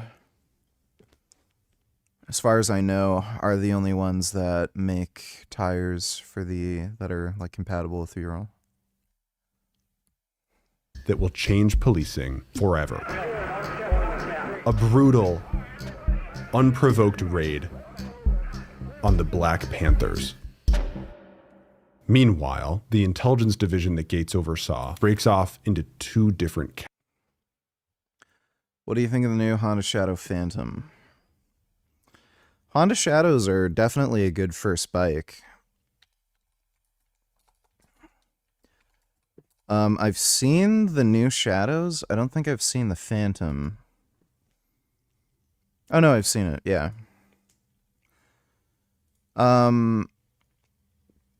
These are really nice bikes. They've always have been extremely reliable. Yeah, it's technically a cruiser, I guess, but it's like a standard. So the riding position's really comfortable, easy, and it doesn't have enough power where you can accidentally wheelie. So it certainly is a good first bike if this is the type of bike you want to ride. I was thinking of actually getting a cruiser at some point, because I do like cruisers.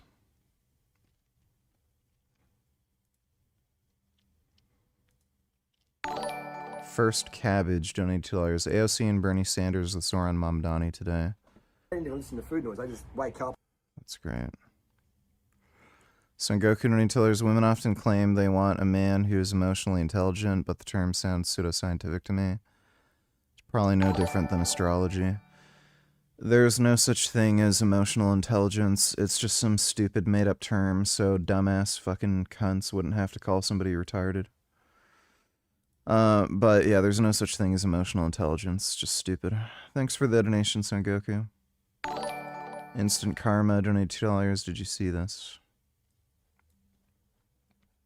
Let's go, boys! God bless Trump! God bless Trump! God bless Trump! God bless Trump! Yeah, fuck you! Ride your bike, you fucking fag! Go get a job! Yeah! Go get a job! Loser! Fucking loser!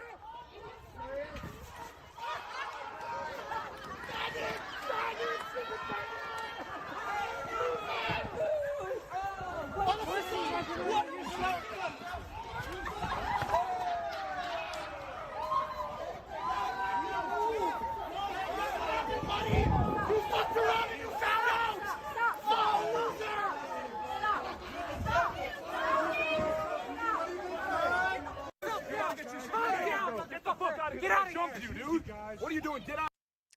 I think that might be an overreaction to bigoted old man, but thanks for the donation, Instant Karma. Sir William something Meyer donated $2. Here's something to get the new Monster Bad Apple flavor. Thanks for answering my question. I don't know if I can find that. I've tried the Monster Green Apple. I actually like that. I don't know if I can find that flavor, though. I think the States has different flavors. Thanks for the donation, though, Sir William something Meyer. Categories: the Organized Crime Intelligence Division, or OCID, and the Public Disorder Intelligence Division, or PDID. Almost immediately, the PDID neglects its mission to serve public disorder and focuses on the real enemy. Building dossiers on journalists, labor unions, civil rights groups, public servants, anti-war activists, and the mayor, of course. This paranoia that the LAPD had under Daryl Gates extended way beyond the city of LA. He had officers undercover all around the world. I know this guy sounds like a conspiracy theorist, but he's actually a Pulitzer Prize winning investigative journalist. Check yourself. Part of what you were revealing, he had like hundreds of people, right? He had, we don't know how many he had. We're not talking FBI. This Talking is about LAPD. LAPD, a local municipal police force, hundreds of agents undercover, and some of them international. Hundreds of agents in the unit that supervised the undercover officers. Soon. That is fucking weird.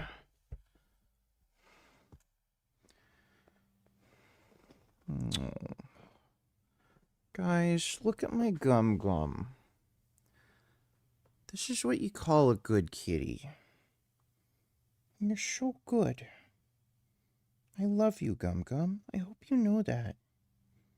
I hope you know that I just love you. And that you're a sweet, wonderful person. I just try to do the best for you. I love and care for you. You're just so nice, and I hope you know that I love you. I've got to get up. I'm going to take a piss, get a drink, and probably get some more food. Clarence and Elf Destiny and I went to get some Chinese. Oh. Biting. That's a good baby. I gotta get up. Gum.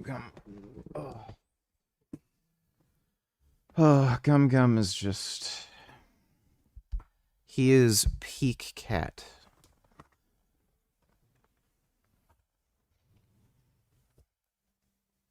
Did I not bring my Crocs down? Ugh. That's weird. Okay, I will be right back.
Oh.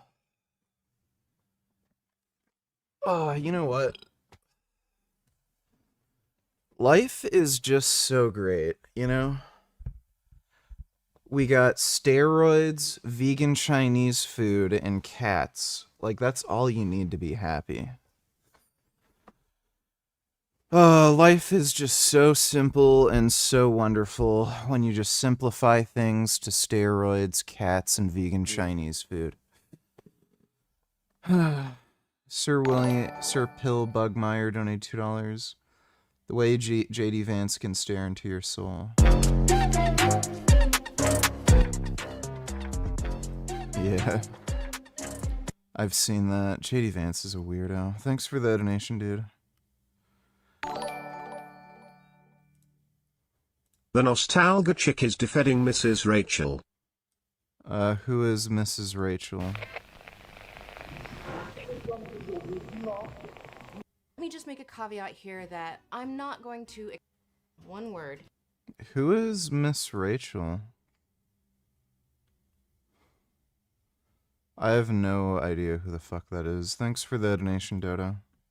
The PDID starts to get in trouble. They got caught running covert intelligence missions by sending undercover officers into schools, not to investigate a crime, but instead to build political dossiers, signifying that the LAPD and Daryl Gates are becoming increasingly obsessed with power. And it's working. Legions of police officers are starting to look towards Daryl Gates for their next move.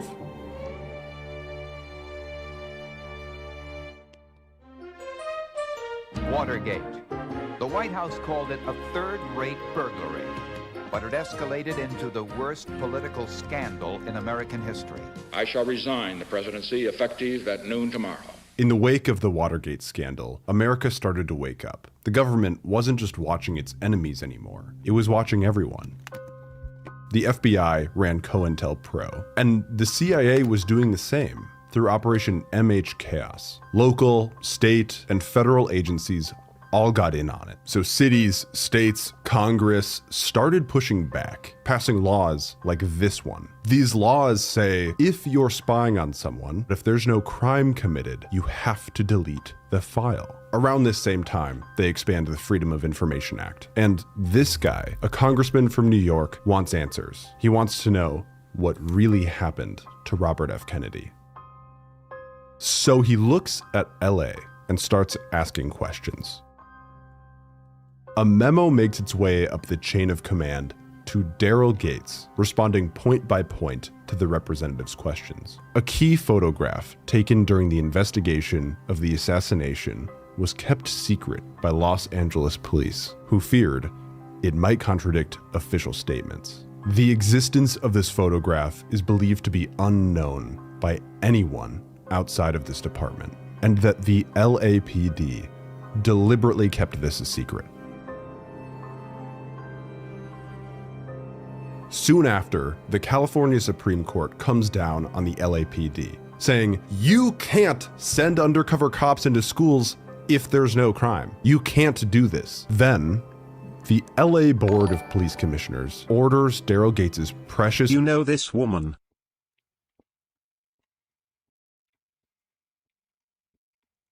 Friends, it's Miss Rachel. I have someone real. Oh, she was supporting the stupid Palestinian bullshit. Yeah, fuck that stupid chick. Thanks for the donation, Dodo. What do you think about the Aprilia RSV4? Thinking about getting my first bike. First of all, I don't like Aprilias. I think they look ugly, and they're also very unreliable, and they're not really any better than other manufacturers. So I wouldn't get an Aprilia as your first bike, especially considering how unreliable they are. I don't like the way they look. A lot of people do. I really don't. I think they look like shit, honestly. But, yeah, that would be my opinion. I wouldn't get an RSV4 for your first bike. I just don't like Aprilias, period. But you can get something with comparable specs from another manufacturer for about the same price, if not cheaper, and it'll look better and be more reliable. Crime King, donate $2. Will this cure my lower back issues?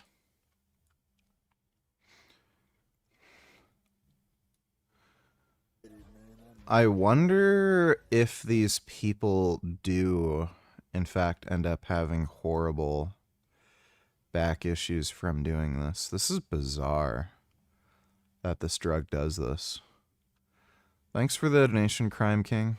PDID to destroy 1.9 million dossiers. The world that Gates built of power, secrecy, and surveillance is officially under threat. Gates' chief gets summoned to DC. The Senate Intelligence Committee wants names. Everyone that's spying for the LAPD. The chief waged a war. His response was a clear declaration that the LAPD was going rogue. It will be a cold day in hell when I provide you with the information you've requested. Back in LA, one of the PDID spies gets a quiet order. We're not going to destroy the records. We want you to Now, hide as them. I was saying, the nostalgia chick is defending Mrs. Rachel.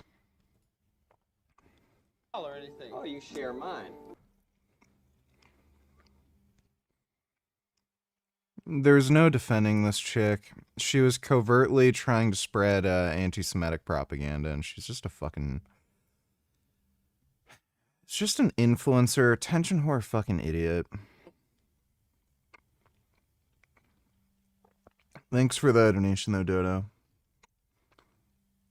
Dude, do you think the 2015 RSV4 looks good compared to how they look now? They went backwards.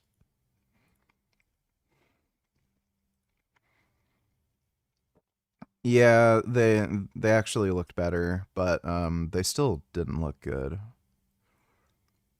Yeah, they're still pretty ugly. I don't know why so many people like Aprilia's. Like, they just... The amount of catastrophic failures I've seen them have is just crazy. And I mean, so many, like, they don't even have that much power, a lot of them. So I don't know how they manage. 3 years later, Daryl Gates is promoted to chief, inheriting total control of a rogue, loyal, militarized force with an elite spy network. Daryl Gates is then blessed with a gift directly from the CIA gods themselves. These new laws didn't say that spying was illegal. They just said that if no crime was committed, you shall maintain no record. Representative Larry McDonald, chair of the right-wing advocacy group known for its conspiracy theories, teams up with his buddies to create the Western Goals Foundation, a domestic intelligence agency. Those guys came up with the idea of setting up this company to do what the FBI couldn't do. There is one thing that these new Agreed, laws... VG, the people who work or used to at Channel Awesome are such morons. Yeah, they are. Thanks for the donation, Dodo. Cannot regulate. Of course, private businesses. The LAPD funnels its hidden records to the ultra-conservative mini deep state. He got the files from PDID. And ramps up. 200 groups were infiltrated over the course of a couple of years. Spies are sent to the city council, journalists, academics, the ACLU, celebrities, LGBTQ activists, labor unions, and the political left. And those were being provided to Western Goals. We were told at one time that there were no undercover agents in this chamber, and in fact there was an undercover agent. You've had officers infiltrating peaceful organizations, law-abiding organizations, infiltrating this council chamber, reporting on what councilmen have said, reporting on roll calls of councilmen, and you're telling me that you're proud of the efforts that have been made? You seem to know a great deal for a statement that says you don't know anything. Now, what is it? Do you know everything, or do you don't know everything? Yes, Mr. Bernardi, I believe so. We'd come to work and there'd be a helicopter over our building, right? They'd be monitoring us, coming and going and everything. And, we'd stand there like going like this at the helicopter. Journalist Dave Lindorf was a target for the PDID. The helicopter would follow me at night. One time they followed me all the way home. They were shining their light on me. Dave and 143 others sue Daryl Gates. Backed by the ACLU, things get hot. Gates strikes back, winning a totally separate case against the ACLU. Undercover cops can operate in schools as long as they're targeting drug dealers. The ACLU plans to appeal. All they have to do is prove one thing, that Gates will abuse that power. So the ACLU focuses their attention on the PDID case. The city attorney representing Gates opens an unlocked file cabinet. He runs to the press, calling PDID a clandestine band of zealots who abuse every single moral and ethical precept. The judge says they're going to order the police to release the files. But before they do, the news breaks. Gates has been funneling intelligence to Western Goals. It's fully public. People are seeing this, they're hearing this. It is a huge deal. This is not good for Gates. They weren't overly concerned until the ACLU got in the PDID. The ACLU starts closing in. We started what's called the Purge, destroying tens of thousands of documents. We had 2 commercial shredders. We burned 2 of them up. They knew they're going to lose this lawsuit. Gates runs to the school board and pitches an idea: drug education, taught by police, not for one class, but have them stay there. When it came to spying, he had no rules. School district is like, you are nuts. A program cannot be developed overnight. Gates approaches smart researchers saying, use my cops for your program. They say, no.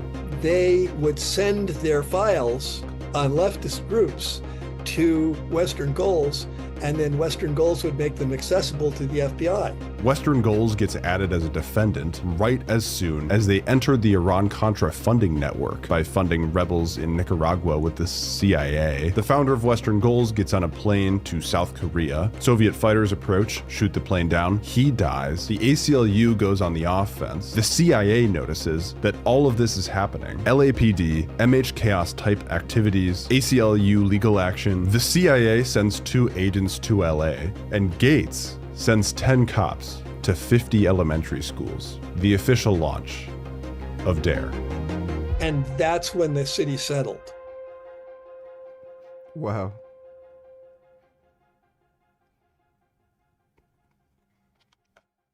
Daryl Gates loved spying, but so does the internet, which is why I use Surfshark, the sponsor of this video. With Surfshark VPN, I got that stuff I was telling you about.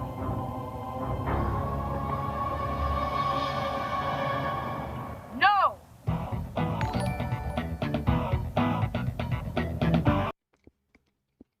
Dodo, don't eat chillers. Here's a new thumbnail for you, VG. Also, when are you gonna get the vids I sent you? They're good.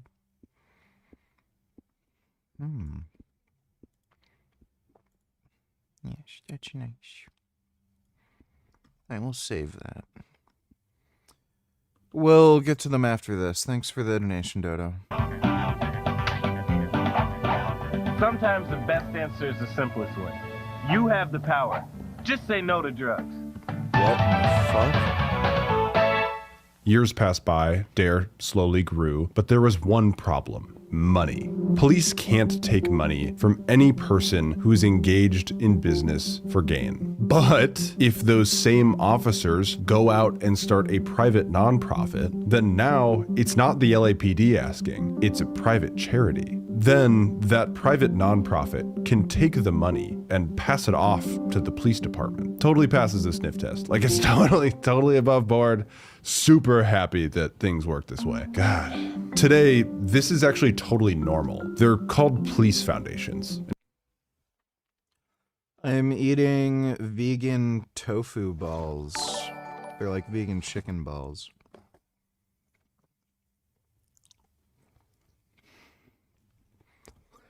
W, no need $2. If you're high, at least watch this.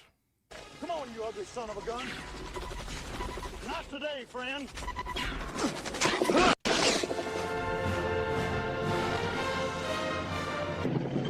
Smooth ride for a war zone. Captain Presley, welcome to Camp Arroyo. Dylan, you son of a jukebox. Elvis, still strumming up trouble, huh? You can hear that jungle singing to us, man. Something out there thinks it's the king of the world. Let's go change its mind. Lord have mercy. Who'd do this to a guitar?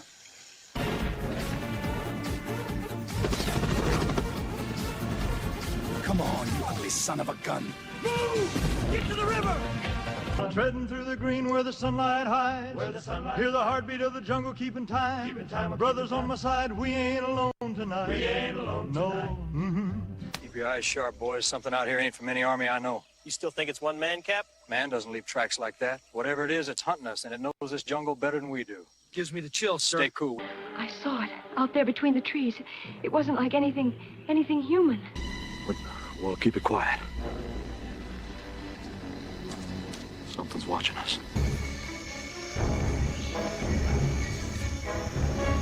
Hey, is that the guy from Bloodsport? Keep that tree line lit up. Don't give it an inch. Copy that, King. Reloading. Low ground, cloaked predator. I hear you, friend. Wherever you are. Come on, big fella, try me. Take this. You picked the wrong night to hunt, friend. I'm still standing, and I don't quit easy. Come on, sweetheart. Gotcha. Jungle's mine now.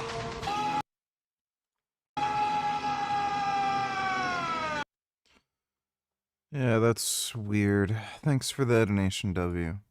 And if you've never heard of it, according to policefoundations.org, that's the point. These police foundations can't legally imply that any donor will be able to influence official actions or get anything in return, but there's low transparency. Critics call these dark money slush funds.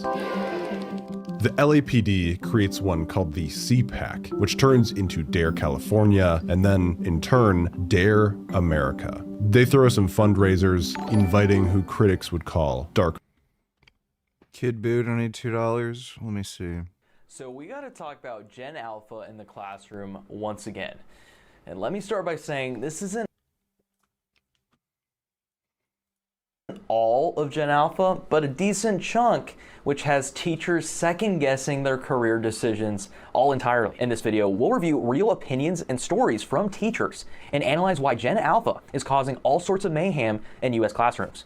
It's frustrating teachers, it's having them worried. Gen Alpha's having trouble reading, writing, and ultimately focusing on class, and they really just don't want to learn. We're going to discuss what this all means and what it means for the future of education and the future of Gen Alpha. Now, we made many videos on this discussing how Gen Alpha is destroying Chromebooks, property, and not putting any effort in class.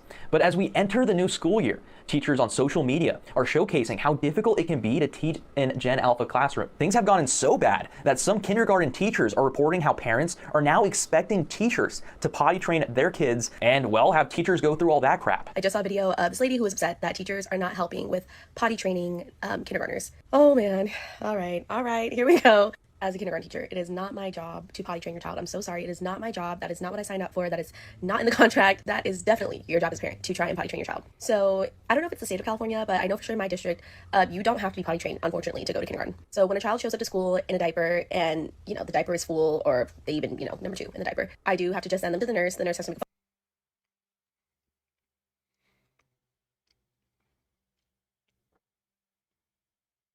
Who in the fuck are these parents? Where their kids don't know how to use a toilet by the time they're in kindergarten.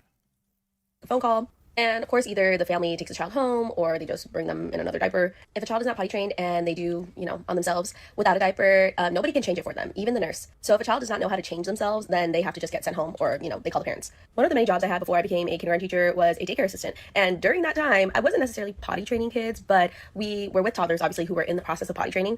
So that was a case where it was normal for me to try to get a child to sit on the toilet, changing diapers. That was all. Good God, stuff like this makes me fear for the future of our species.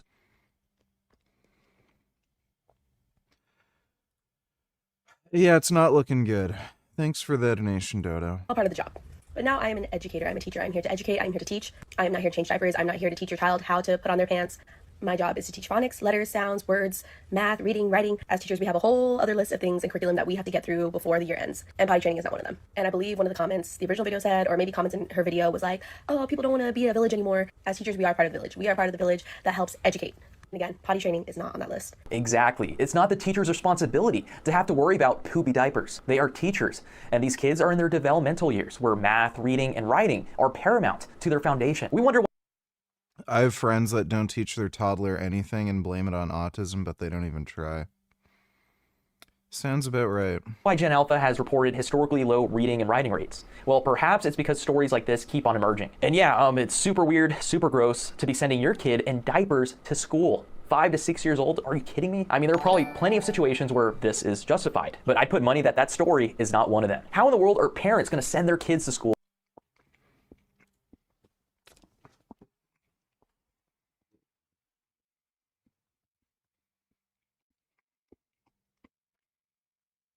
Sir Pill Bugmeyer donated $2. I finally wrote a Stark Varg, and it was crazy how much power and torque it has. I've ridden Avery Brand's 450 and a KTM 525 as well, as did a lap on highly modified 450. That belongs to a pro motocross rider. None of them came close to the power of Stark. Yeah.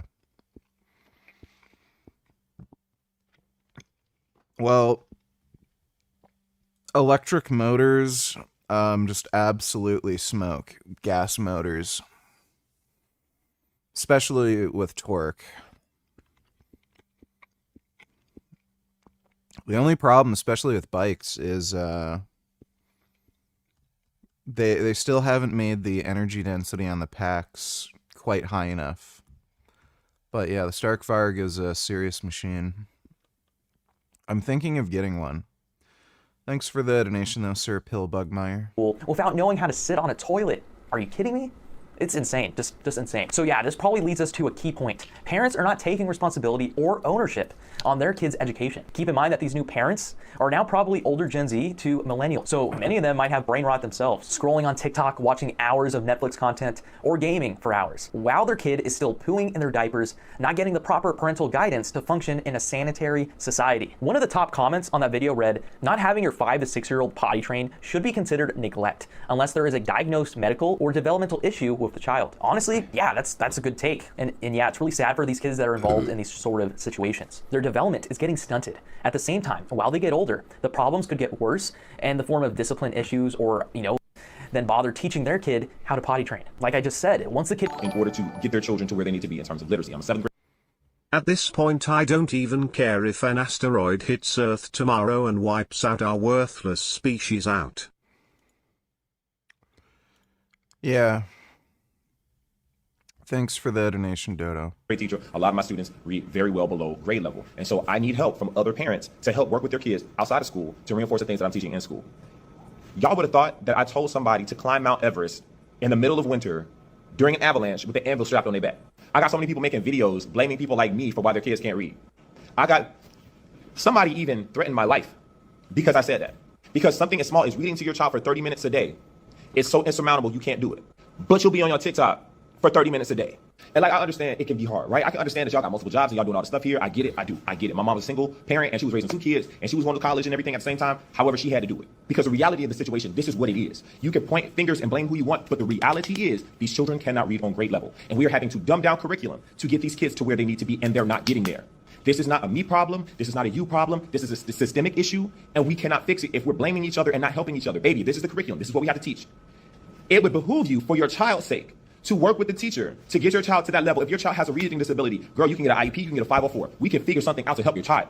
I just spent $70 getting a book set for some kids because I think that they would like to read this book better than reading the stupid books that we have to read in the classes that they're not going to gain anything from, right? But nothing is going to change. Nothing is going to change as long as we sit here pointing the finger and not actually dealing with the issue. These kids can't read. Let's teach our children how to read. These kids can't do math. Let's teach these kids to do math. If you don't understand how to read it, if you don't understand something, you can email the teachers and y'all can work together. It is a team. It takes a village to raise these babies. As long as y'all keep being hyper independent, nothing is going to change. I promise you. And I'm not the only one saying this. There are thousands, if not millions of teachers across this country who are saying the same damn thing. Help the teachers that are here. They're trying to help you and society. And like, I know a lot of people out here banning books and everything. I live in Florida too. But I'm like, baby, what's the point of banning a book that the children aren't going to read in the first place? You can ban the book. They can't read it. What if, go with me, we just focus on getting them to read. Then you can monitor what they're reading. I don't even care. Can they read? Can they read? Can they read? And yeah, he said that perfectly. Let me start by saying how amazing of a teacher this man was. He went out of his way to spend... Yeah, most of the school books I read were trash. The best book I read in school would have to have been To Kill a Mockingbird. You obviously have Shakespeare. Some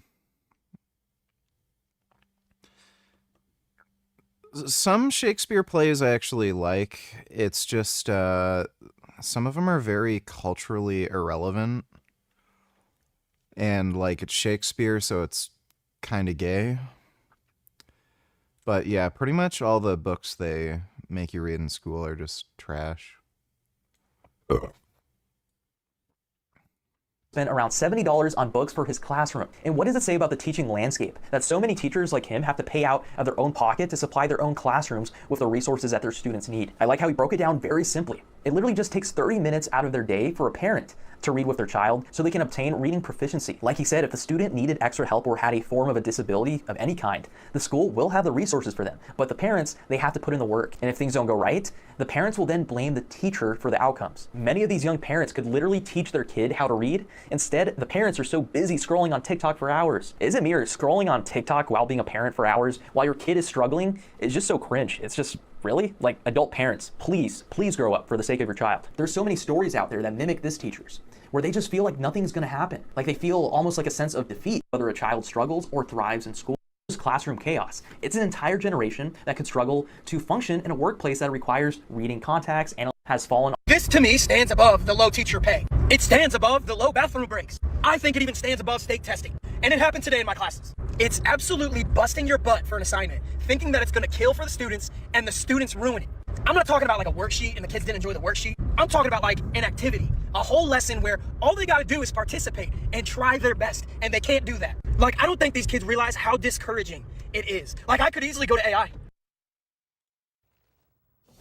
Mahmoud Al-Dora. Also money. They throw this fundraiser gala for DARE. The dinner chair of the gala, which like whatever, I don't fucking know what that means, is a luxury goods and jewelry mogul. And he lands a seat on DARE America's board of directors. A banker shows up, a developer shows up, they make the board too, an attorney attends, her son is suddenly on the board. The whole event, netting DARE more than $760,000, is paid for by a banker and Michael Milken, the man who would later get indicted for stock manipulation, insider trading, tax evasion, and become known as the junk bond king. Michael Milken, friend of DARE, I guess. That's crazy. How did that happen? How do they know each other?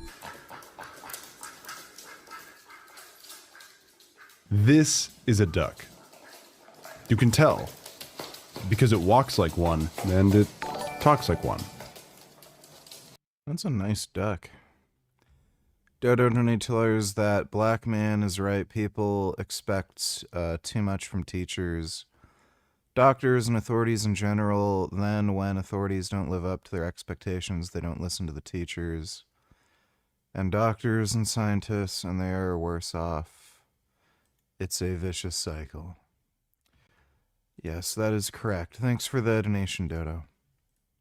In all my life, I've learned that if something says that it's one thing, but then it acts a different way, you should ask questions. A good one to start with is, how is it walking and how is it talking? DARE's first year was a trial run. Year 2, oops, cop shoots a revolver in a classroom. Year 3, though, something different happens. Oh, kids turning in their parents for drug use. Even though DARE is still small, 6 kids turn their parents in a 3-month period. From the early days, DARE has to come up with this policy, telling their officers, you're not here to gather intelligence. You're here as a team. Wow. Mike donated $2. You think this has to do with technology? Is technology indirectly making people dumber rather than smarter? Yeah, definitely. Especially TikTok. But thanks for the donation, Mike. Teacher. DARE's training documents are bathed in this language. Gain their trust. Gain their trust. And God forbid if a child does confide in you, just like coincidentally, not because you gain their trust or anything, get another officer and let them take care of it. We can't have you losing the kid's trust, because I guess that's important for drug education. Perhaps unintended consequences, perhaps intended. Intended or unintended.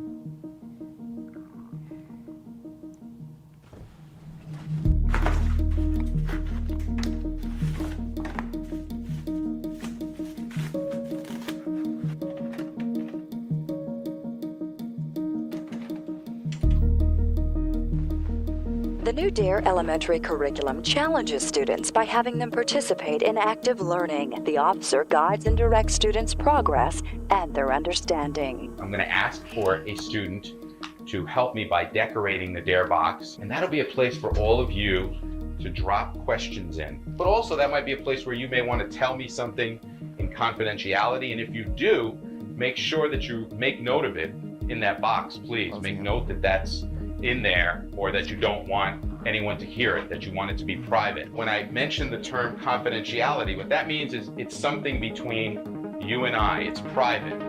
If a literal confession box isn't damning, I don't know what is. Would you say that it's in line with what you know about Daryl Gates to start a program? It's sad that books like that are now being banned by the alt-right today. VGM taking of course about To Kill a Mockingbird. Yeah, true. Thanks for the donation, Dodo.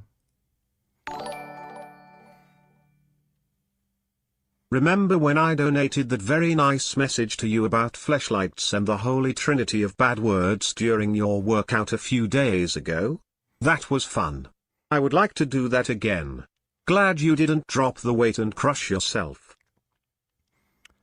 Yeah, we'll do that again sometime. Thanks for the donation, 21st. That inspired kids to act as informants. Oh, yeah. Yeah. I have no doubt that it occurred to him that this is a possibility. As Dare grew, this became a huge problem. More and more kids started turning their parents in. Parents compared Dare to the late Weimar Republic. If Dare was good at one thing, it was not drug education. It was, as Wikipedia says, using children as informants. The idea that you're going to use kids to rat out on their parents, the bottom of the... I'm not depressed at all. I'm feeling great. I'm just high. barrel. If they use that to lock the dad up, the kid's going to find out about it someday that it was because of what they did, and they're going to live with that guilt.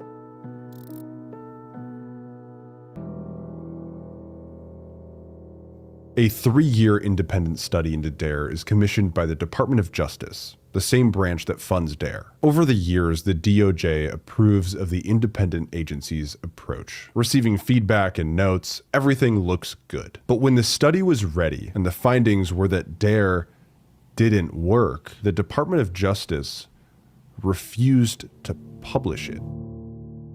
Totally confused, the researchers go to the American Journal of Public Health, one of the most respected academic journals in its field. This study received exceptionally good peer reviews, so the American Journal of Public Health goes to publish it. When the phone rings, it's DARE. They said that DARE tried to intimidate them, to interfere, and prevent the public from knowing that DARE doesn't work.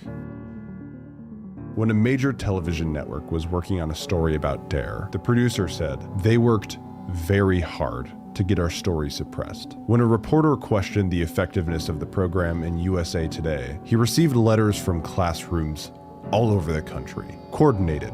They were all addressed. Dear DARE Basher. DARE didn't stumble into its failure. It protected it. But to DARE, it doesn't matter because the money starts flowing. My fellow Americans, this war is not yet won. Reagan accelerates the war on drugs. And our nation is united against this scourge as never before. The First Lady attends DARE fundraisers. Walt Disney's daughter gives an extraordinarily generous donation, landing a spot on the board of directors. The federal government says it'll pass a bill to fund anti-drug programs. Gates perks up and says, "Success is when DARE is in every classroom across America." DARE. TMR, donate Tiller some brain rot to boost your happiness. 10 beers, 4 shots, a couple margaritas, maybe 3. That's a lot. Well, at least your wife wasn't driving. That would have been a whole lot worse. All right, drive safe, sir. Yeah, I had... That's a good one. Women can't fucking drive. Mr. Bartlett, what on earth are you doing? I'm farming sulfur to offline the Chinese Zerg. What does that even mean?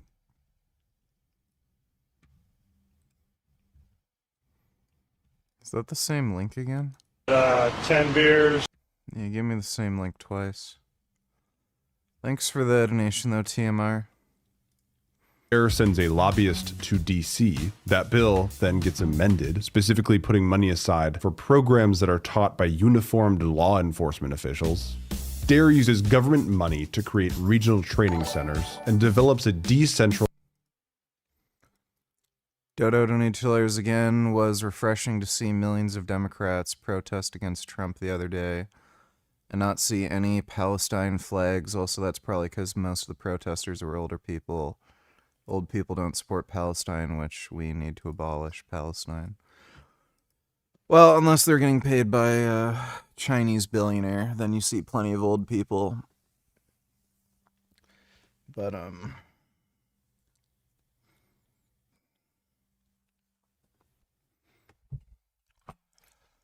yeah.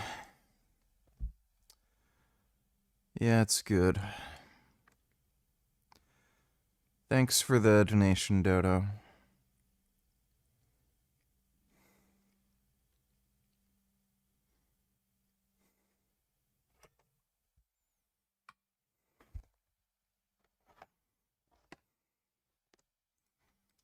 Business model. Board of directors, executives, employees, training centers, then the cops. But if they hire cops, they're no longer cops. So they help police departments set up private nonprofits themselves, dedicating much of the officers' training to teaching them how to raise money. They then coach those officers to expand their program and bring on more officers, creating a really unique triangle shape.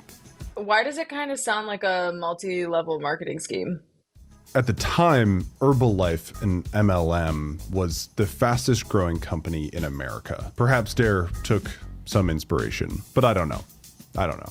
It's not like Herbalife's founder and executive vice president was on the board of directors.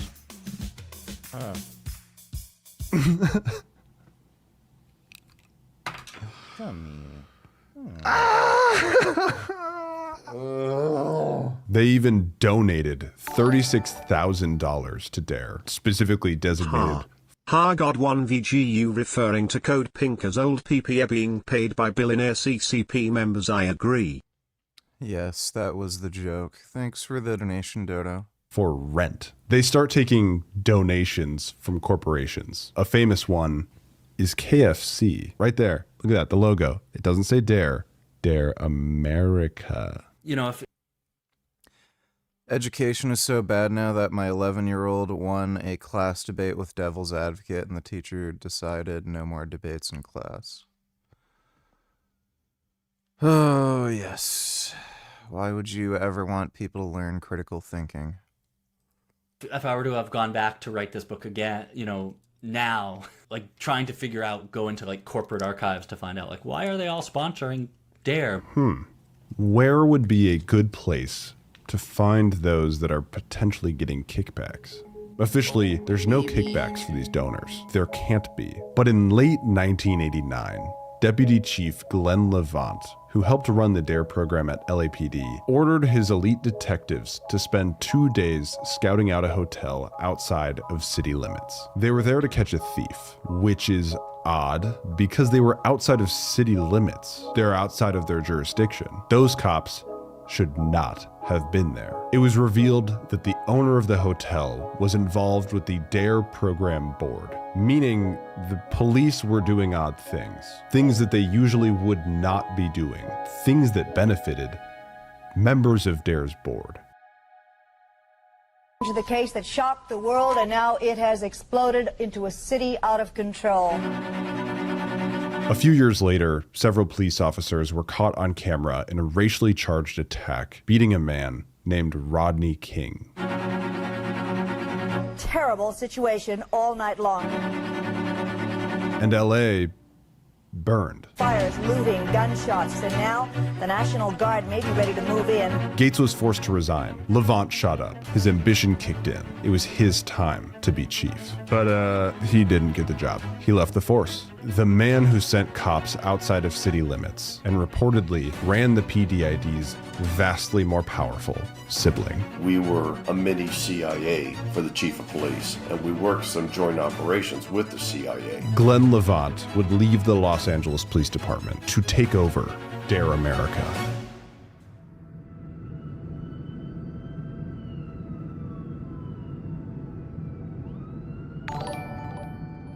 This is a timeline. You know showing what's DARE's happening in America today reminds a lot of Nazi Germany, where the Nazis tried to shun civil information, only now with both the alt-right and alt-left doing it with both books and Israel.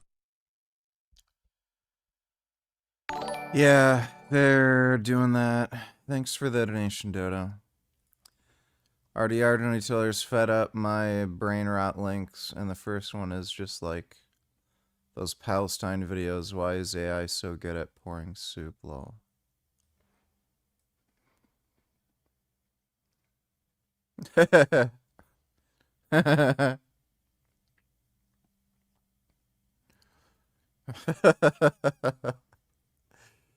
That's a good one. Okay, let's make some happy little clouds. Motherfucker!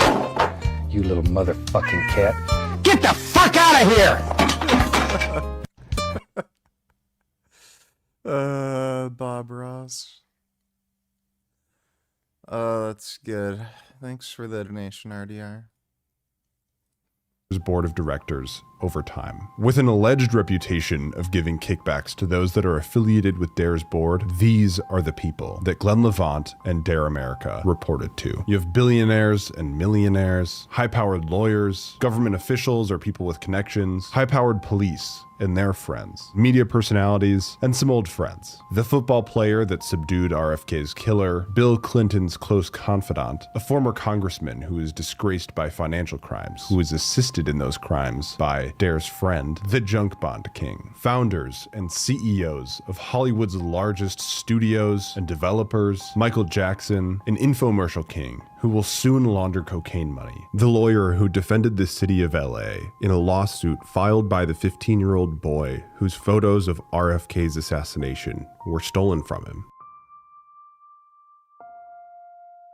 But soon, trouble hits.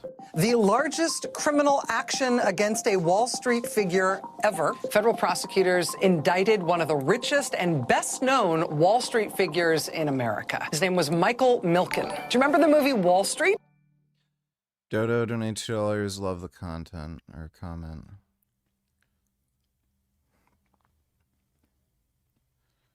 Stop driving war on China. Mainstream media, human rights violations. Yeah, right. Okay. So they're trying to make it seem as though they're not working for the CCP. They're being told to do this by the CCP, by the way. It's so fucked. Base protester.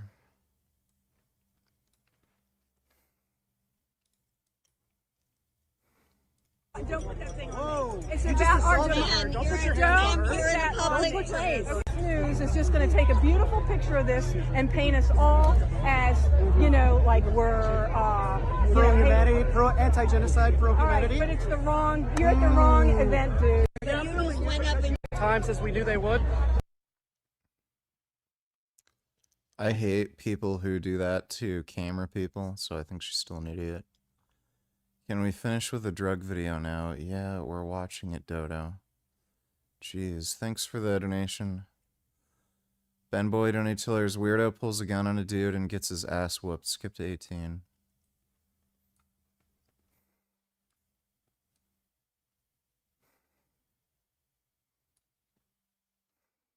$18.29. So you people have the audacity to celebrate Thanksgiving, but it's really thanks stealing. You're thankful for stealing this land. What do you want, man? I can see your spirit already. What do you want? Stealing what? What do you want, man? What's your question? What's your question? Stealing what? What's your question? Stealing what? Stealing this land. Explain to me, brother. Okay, Job 9:24, the earth is given to the hand of the wicked. So wicked people came onto this place, which is you devils, you red people, you Edomites, which goes into the Bible, and you stole this land from our brothers, the Native Americans. If you can see on this sign, they go back to the tribes of Israel, which you're not looking, so I know you don't give a shit. So you're going into slavery because of that, and you're going to receive a terrible comeuppance. All right? That's what's going to happen to you. I am? I don't care. Get out of here, man. You don't care? No, I don't care. Get out of here. I'm from the Turtle Trend. All right, whatever. What, you're here for Native Americans? Let me get a precept. This is about the Bible here. If you don't have any questions regarding the Bible, get down the street. What the fuck Bible, man? I'm from the Turtle Trend. This is Job 9:24. Job 9:24 what? You know who the fuck you're talking to? That's my Turtle Trend. Okay. Okay? I'm fucking native. Okay. And you're gonna come talk to me and you're gonna tell me to fucking step nigger? Who the fuck are you, nigger? Okay, so let me read you something. Who the fuck are you, nigger? Let me read something to you. Yeah, go ahead, fucking read. Let me read something. Cause you're gonna fucking preach, nigger. Let me read to you. And then you're gonna fucking talk to me. Let me read to you. Who the fuck are you? First of all, you gotta calm down. I gotta calm down, but you're one call me a fucking imposter. Yeah, you're here fucking protesting. I am. My and I have a fucking right clan. To. Yeah. But you're here protesting my clan. If you were here, and then you want to fucking talk to me about disrespect. If you were Shut here, your fucking mouth. If you were here, shut the fuck up. I'm reading about the tribe of the. That gun can't be loaded. Native American. Why did he rack the slide twice? You think 3 this is times a fucking now. joke? You're drunk. Calm down. Drunk? You're by 22 Division. You're drunk. I don't give a fuck, nigger. I'm a fucking gangster. Okay. Okay.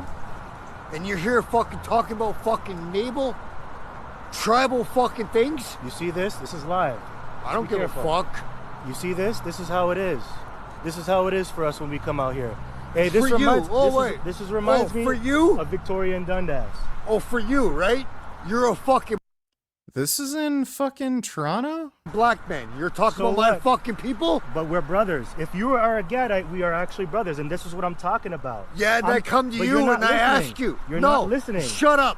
No, yeah, dude, this is in fucking Toronto. Don't have to. I'm trying to teach you. You don't need to shut up? Yo, bro. Yo, bro. Yo, bro.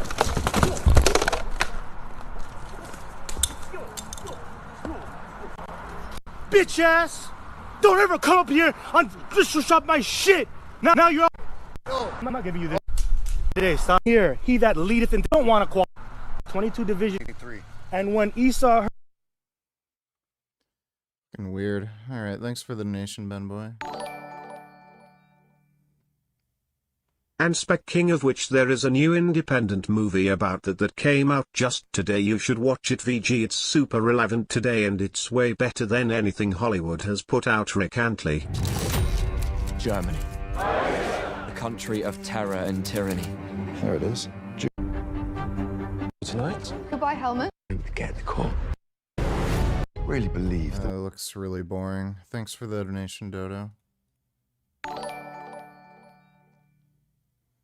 999 octillion 999 septillion 999 sextillion 999 quintillion 999 quadrillion 999 trillion 999 billion 999 million 999,999 999 octillion. I'll just skip that. Thanks for the donation, Jumper.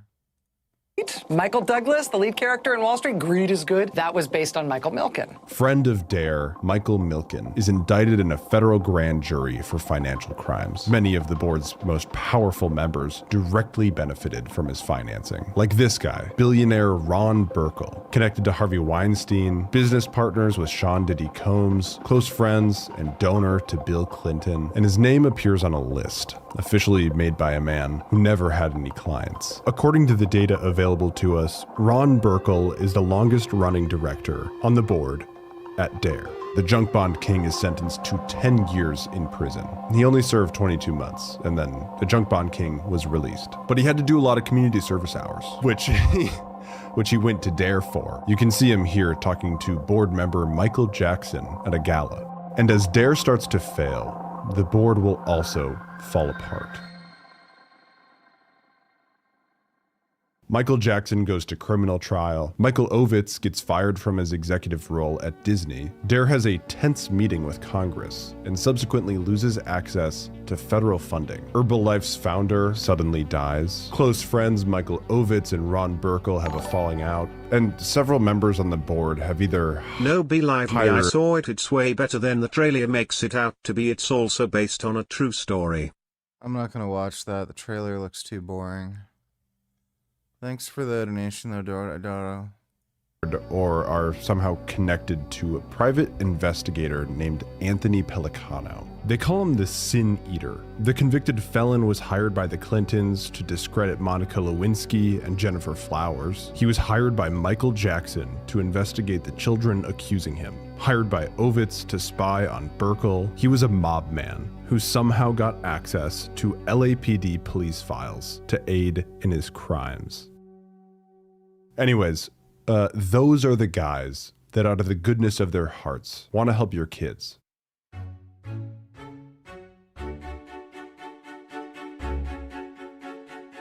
So what was DARE really all about? We can't say for sure, but we can hold it up to the duck test. Beginning in the 1990s, the United Kingdom taught the DARE curricula, but over time, they modified the curricula and strayed from only using police officers. They still used cops. They just also used professionals and educators. But DARE sent them a cease and desist, demanding that they stop using the DARE trademark. Coincidentally, after DARE UK made this change, early studies found an overall positive change in results. So while the official story is that Daryl Gates created DARE because he wasn't happy with the results of the undercover drug bust in schools, I believe that the Detroit News said it best. In 1983, then Los Angeles Police Chief Daryl Gates wanted to get police officers into schools. What resulted was a strange brew of politics, police, and education researchers, and explains DARE's long history of clashing with nearly everyone who tried to evaluate it. So if you were to ask me,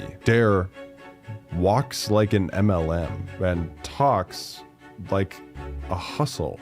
After years of attacking anyone that criticized their program, DARE finally admitted it here on their website. Scientists have repeatedly shown that the program did not work. Seemingly in hopes to regain access to federal funding, DARE has released a new program.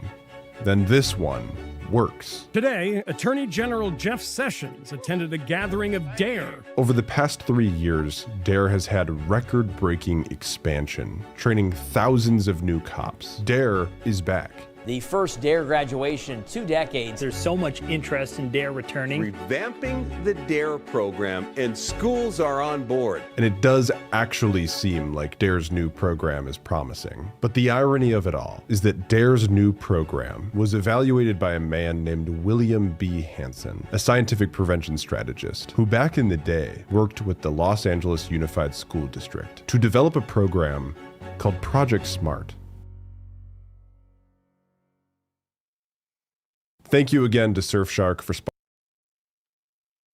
Are you making tea?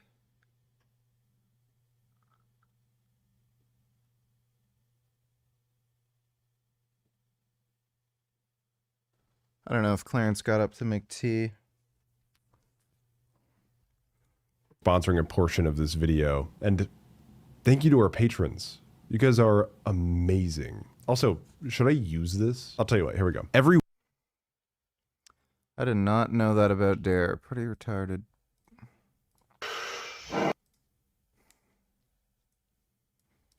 Supporting PBS. Does quantum mechanics allow the future to retroactively influence the past, as in the infamous delayed choice quantum eraser experiment? Well, how about we get an actual quantum physicist, who many of you already know, to show us how to do this experiment at home, and hopefully put the matter to rest once and for all.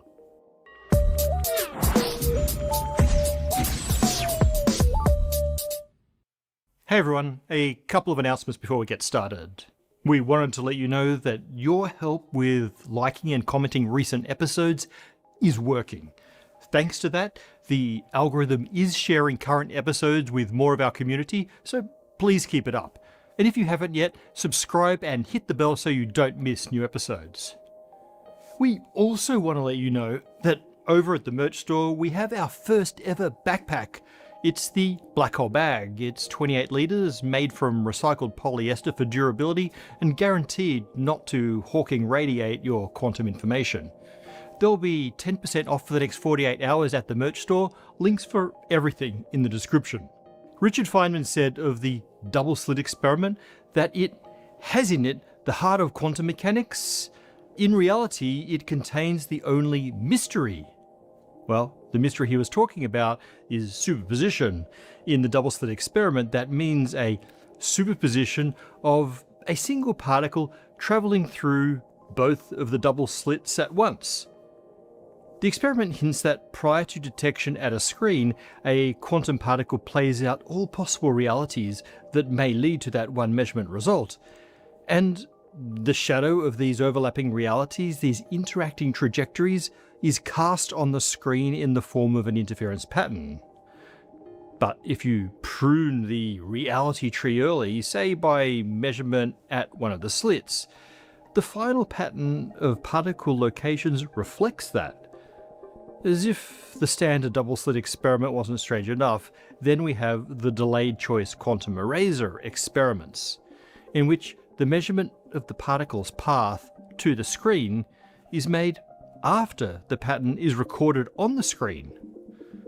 The most famous example is the one by Kim, Yu, Kulik, Shi, and Scully in 1999.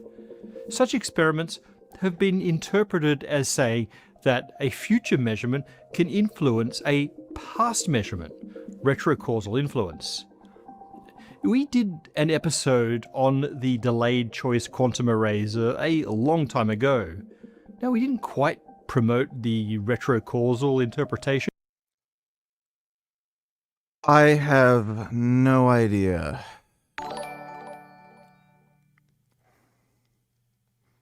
I am way too high to be listening to this. I zoned out. I didn't even literally hear him for most of that, and I heard him talking, and I'm like, what the fuck is this? Dodo donate $2, react to this VG. What you're about to hear is disturbing, not because it's graphic, but because it's real. A Jewish-American journalist, reporting on a humanitarian mission, describes being tortured. This is AI. And humiliated in Israeli custody. This isn't a rumor. It's first-hand testimony from someone who risked. Yeah, this is AI. She says no. Is it? This person looks like AI. The war Jewish, and we let everybody. This is not a real human being. Look at this. Look how little his head is moving. This is AI.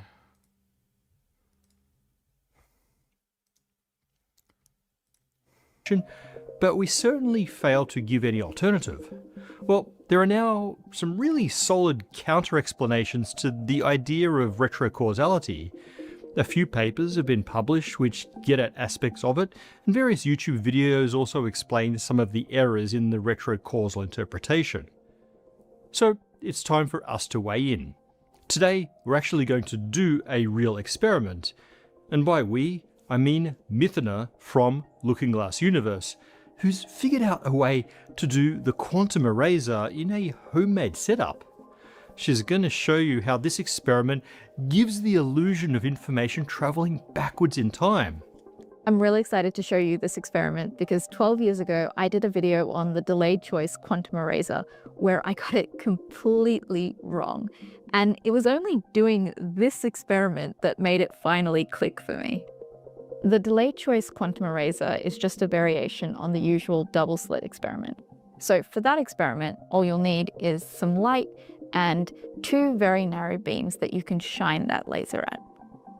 What do we expect to see? Well, it depends on how we think about light. On the one hand, we know that light is a wave in the electromagnetic field, and like any wave, it should produce interference patterns as components of the wave passing through the different slits overlap, stacking up or cancelling out. At the wall, we get the classic double slit interference pattern. On the other hand, we also think of light as particles, which is fair because the classical electromagnetic wave is made up of indivisible quantum particles that we call photons. An intuitive but naive picture for particles is as a bunch of tiny balls, spray balls at our pair of slits, and they should end up forming two piles corresponding to passage through each slit. photons are really some weird in-between thing between waves and particles. If you fire individual photons, they do look like they make single hits on the wall as though they were tiny balls, but after many firings, the double slit pattern becomes visible. The interpretation is that each photon really passes through both slits as a wave, and then the final destination of the particle-like spot is determined by the interference pattern made by that wave. In quantum mechanics, we say that the position wave function of the photon passes through both slits, or that it exists in a superposition of both trajectories, and in fact of all possible trajectories that reach the wall. But when the wall measures the photon location, that superposition collapses and a single position is chosen. Even then, the path the photon took to get there remains undefined. If you want to know the path taken, you have to measure it before the wall. For example, you could place a little detector at the slits that clocks the passing photon without actually stopping it. Essentially, we're collapsing the position wave function of the slits, not at the wall. Now that we know which slit the photon passed through, everything we see after that has to be consistent with it only passing through that slit, which means no double slit interference pattern. One common misconception is that if a photon passes through just one slit, it lands, ultimately just like a classical particle, in a single pile of points. But actually, single slit interference looks like this. It looks a lot like double slit interference. But if you compare them side by side, you can see the difference. Single slit interference still has dark fringes, but just not as many as double slit. This is a form of Fraunhofer diffraction, with the edges of the slits causing the interference in this case. So photons keep behaving like waves even if we measure which slit they traversed. If you want to understand single slit diffraction better, Mithuna did a video explaining why this is and what it means. The transition from double to single slit interference occurs when we measure which slit the photon passed through. We sometimes call this a which-way measurement. That's weird enough, but at least in this case we have a sensible causal ordering. You make the measurement, it collapses the wave function, stopping it from forming a double slit pattern further down the line. Things get a lot weirder in the case of the delayed choice quantum eraser. In the classic experiment by Kim and collaborators, the photons passing through the slits are actually cloned using a beta barium borate or BBO crystal, which converts each incoming photon into a pair of near identical outgoing photons that are quantum entangled. The key is that both photons in this pair carry the which-way information. They both know which slit their progenitor photon passed through before the BBO crystal duplicated it.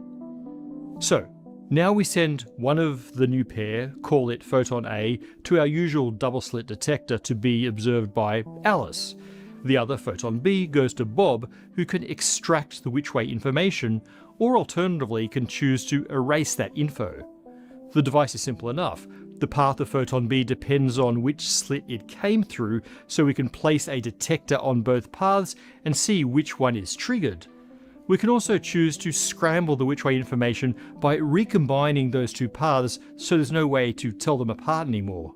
The bizarre result of the Kim paper and similar experiments is that if the which-way information is measured from photon B, then photon A acts as though we also measured which slit it came from. Alice sees that those photon A's have their which-way info measured and fall according to a single slit pattern. But if the which-way information in photon B is scrambled, Alice sees the corresponding photon A's landing according to the classic double slit pattern. It acts as though it did pass through both slits. It's like we change photon A's behavior without actually touching it, only by measuring its twin. And if that wasn't weird enough, in the Kim experiment, the choice of whether to keep or discard the which-way information in photon B is made after its entangled partner, photon A, reached its detector. That makes it seem like photon A landed according to a choice that hasn't been made yet. And this has been referred to as retrocausal influence, and it's what makes the delayed choice quantum eraser so befuddling. To explain how we can get around this paradox, I'm going to do an analogous experiment that you can do very easily at home. And when I say it's analogous, what I mean is that it's mathematically equivalent. Like if you looked at the maths of the original experiment versus this experiment, it's exactly the same, except for how you label a few things. That's not to say, though, that this experiment is as cool as the other one, because the other one involves actual entanglement, whereas this uses a little trick to kind of mimic entanglement without actually making an entangled photon, which I wish I was able to do, but BBO crystals are very expensive. So we've got our laser here, and we've also got a double slit. In the original experiment, for every photon A that goes through the slits, they make a photon B, which knows the slit that photon A took. So photon B is what stores the information about which way photon A went. So we need, in our experiment, some other way to store that information. Well, we're going to do it in a really simple way. Okay, so here's our double slit, and we've put some filters in front of it. 2 different filters in front of each of the slits. In front of slit 1, we have a horizontal polarization filter, and in front of slit 2, we have a vertical polarization filter. Well, now we know that any light that makes it through this double slit is marked. If it's horizontally polarized, it must have come through slit 1, whereas if it's vertically polarized, it must have come through slit 2. In other words, the polarization is what's now marking whether the light went through slit 1 or slit 2, which is convenient for us because we can use this crystal to split the light accordingly. So this is called calcite. It's not as cool as BBO, which is what they used in the original experiment, but it does have one very nice property. If I put it here at this angle, it splits the light into 2. These 2 bits of light represent the 2 slits of the double slit experiment. If the light is vertical, it came from slit 1, whereas if it's horizontal, it came from slit 2.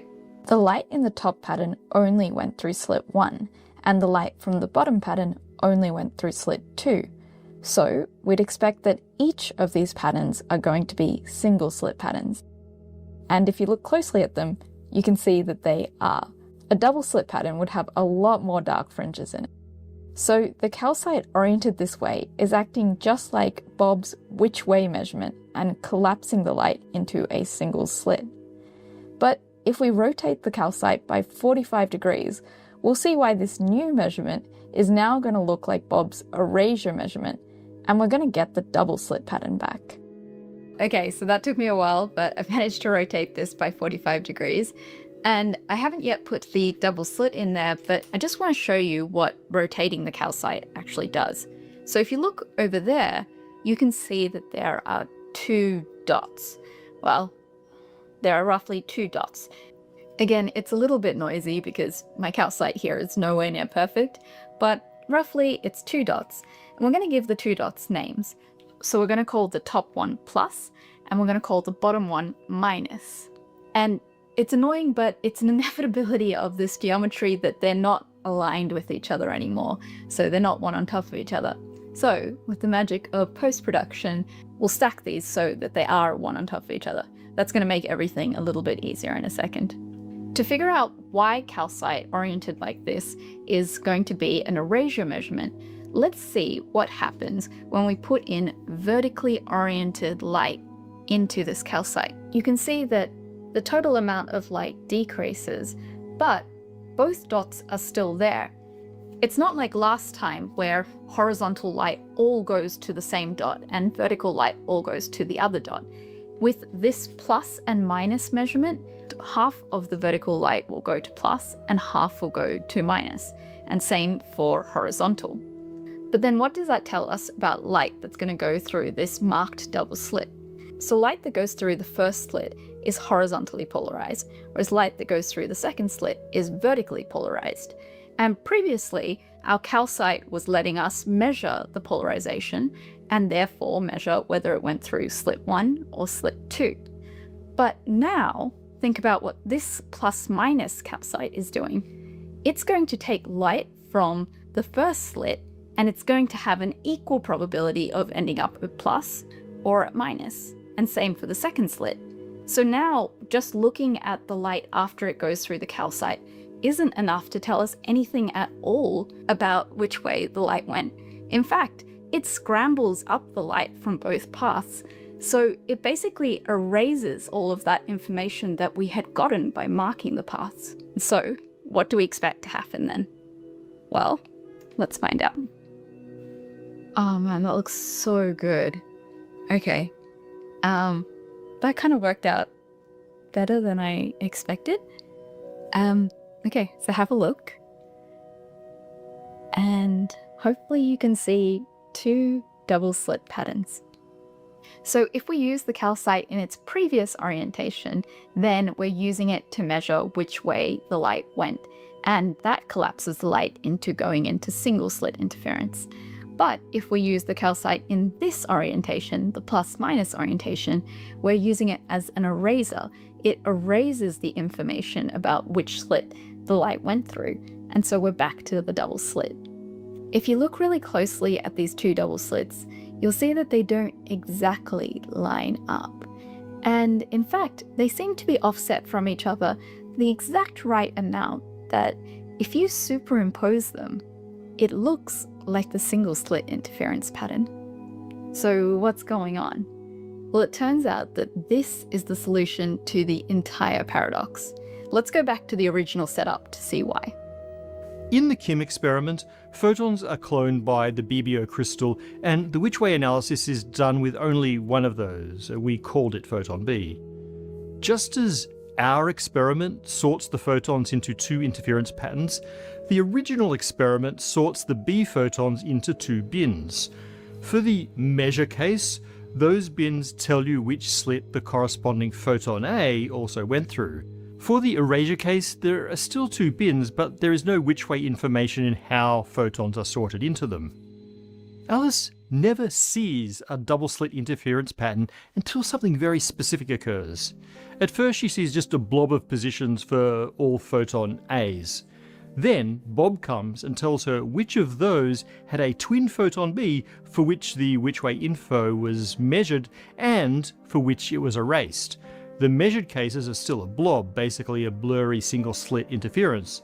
Now, the sum of all of the cases in which the which-way info was erased are actually a very similar mess, a blob.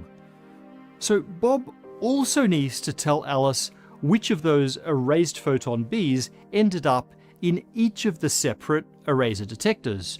Only then can Alice disentangle the featureless blob of photon A positions and see interference bands. And her patterns look a lot like Mithana's, clear peaks and valleys that are slightly offset, and when you merge them, you get a featureless pile. This is a critical point that's often glossed over in descriptions of the quantum eraser. I have no fucking idea what the hell they're talking about. I feel like if I wasn't high, I'd be able to understand most of this, but I'm too high.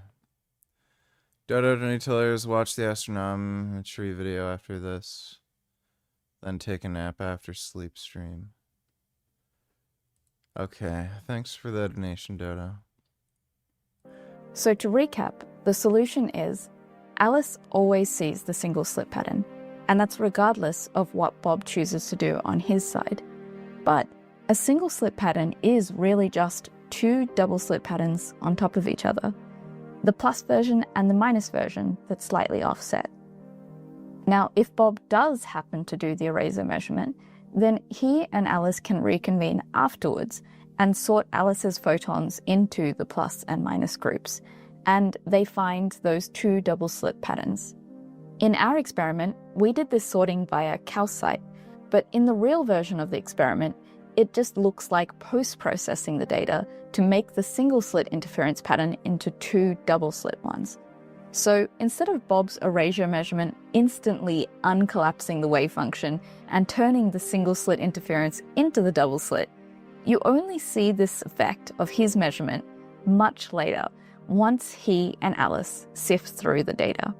The story told by the retrocausal interpretation of the delayed choice quantum eraser is that Bob's choice of measurement retroactively influences where Alice's photon lands. But the same logic works the other way around. The position of photon A measured by Alice absolutely influences where photon B can go, where it's measured by Bob. Just for reference, I've drawn the plus double slit pattern here and the minus one here, just so that we can kind of see where they are. And then let's say that Alice measures her photon and it happens to land right here. This lines up perfectly with the minus double slit pattern, but not at all with the plus one. Now after that, Bob measures his photon B and he chooses to do an erasure measurement. So that means that there are two possible outcomes. He could get a plus or he could get a minus. But could he get a plus? I mean, that wouldn't be consistent with the result that Alice has already got. And so actually Alice's result forces Bob's result to also be minus. I should add that Alice's measurement of the position of photon A only affects one thing for Bob, and that's which of the eraser detectors photon B will land in, assuming photon B makes it all the way to the eraser section. But then, one of the eraser detectors will strongly favour photons whose twin landed in one set of bands on Alice's screen, while the other favours the complementary set of bands. So we've had this causality thing the wrong way around this whole time. We already saw those Frank shorts before. Those were older. We thought that it was Bob's measurement that forced Alice's photon to act in a particular way, but now we can see it's the other way around. If Alice's measurement happens first, then her outcome is what determines what happens when Bob does his erasure measurement. In other words, Alice's outcome is what forces Bob's to happen in the way it does. But that's only the case if Alice's measurement happens first and then Bob's. But here's the twist. Does Alice's measurement always happen first? Or does that depend on your frame of reference? It's possible to set up this experiment so that Bob's detections actually happen before Alice's, just by changing the path lengths for each section.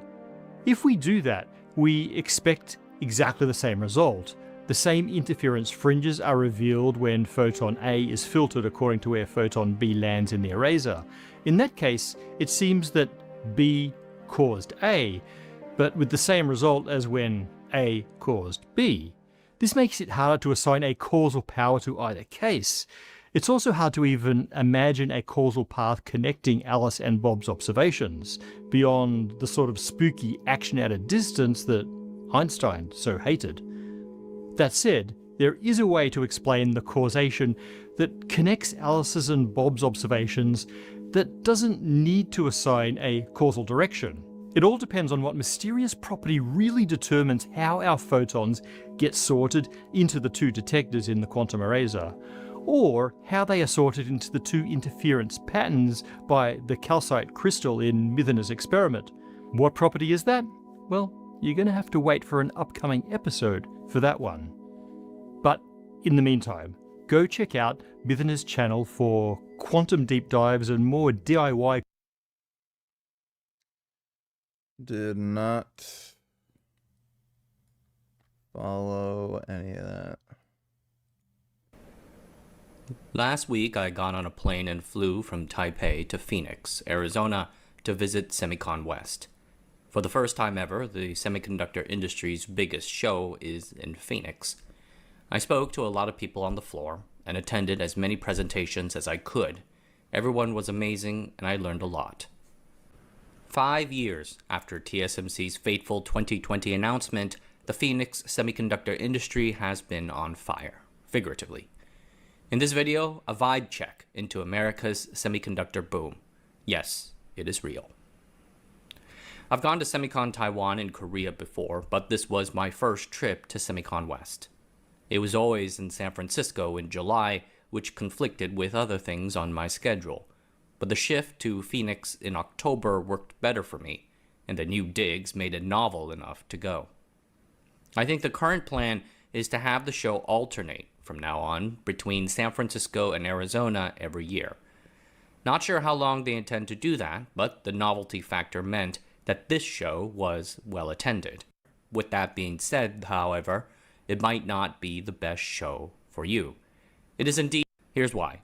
At the start, Semicon was a show held by the fabs and semiconductor makers themselves, but over time it has evolved into a show of equipment makers, hoping to sell to the fabs.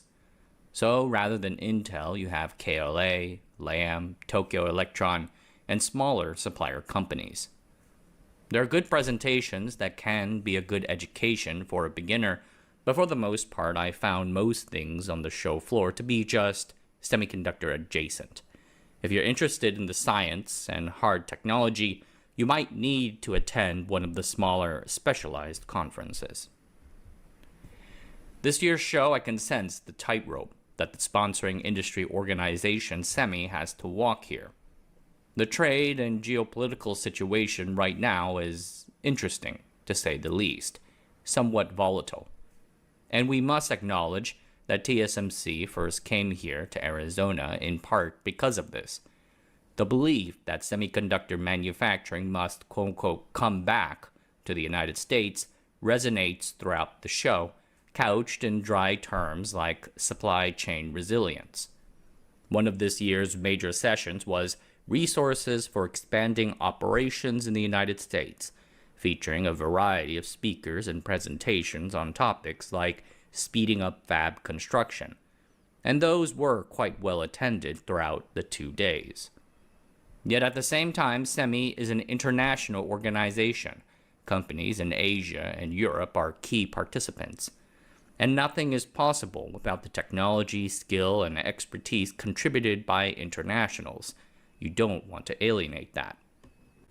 So, a big theme that has been repeatedly underlined in this Semicon has been, quote, together stronger, end quote. The Wi-Fi password is literally stronger25. They might as well get everyone in a circle and go apes together strong. Another big theme is AI. Not sure if y'all have heard, but AI is kind of hot right now. At Semicon West in Arizona, a semiconductor plant was established in 1950. The Greater Phoenix Economic Council estimates that folks get diplomatic. Locals I have actually met are polite, but it's so fucking boring. Oh my god, that was fucking boring.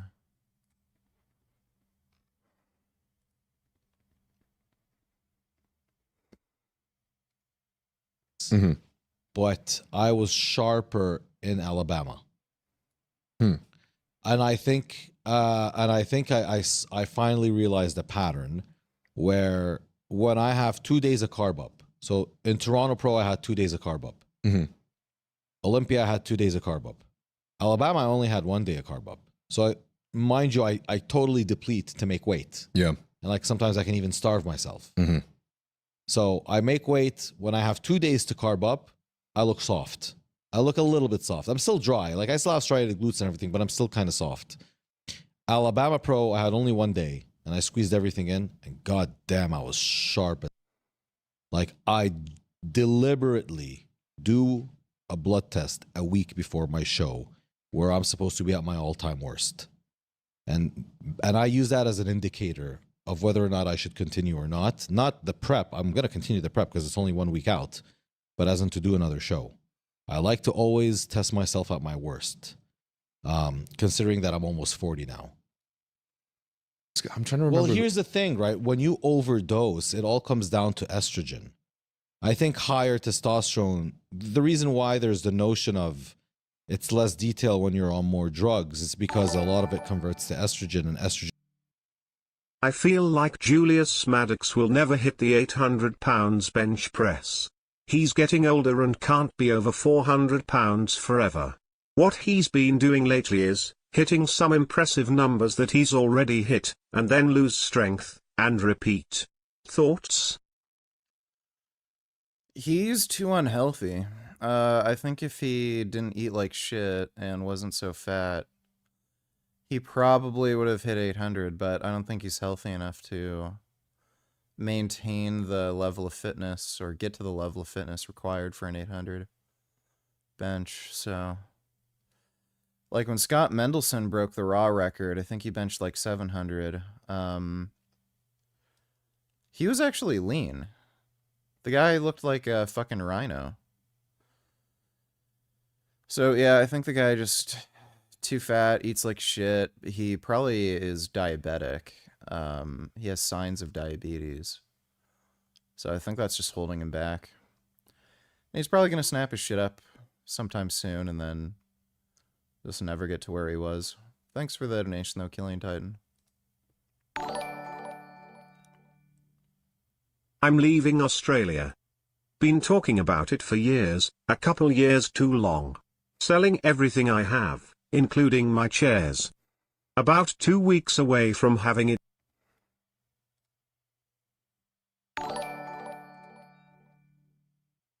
Would your cat be as nice? Somewhere. So this AI... This seems like AI.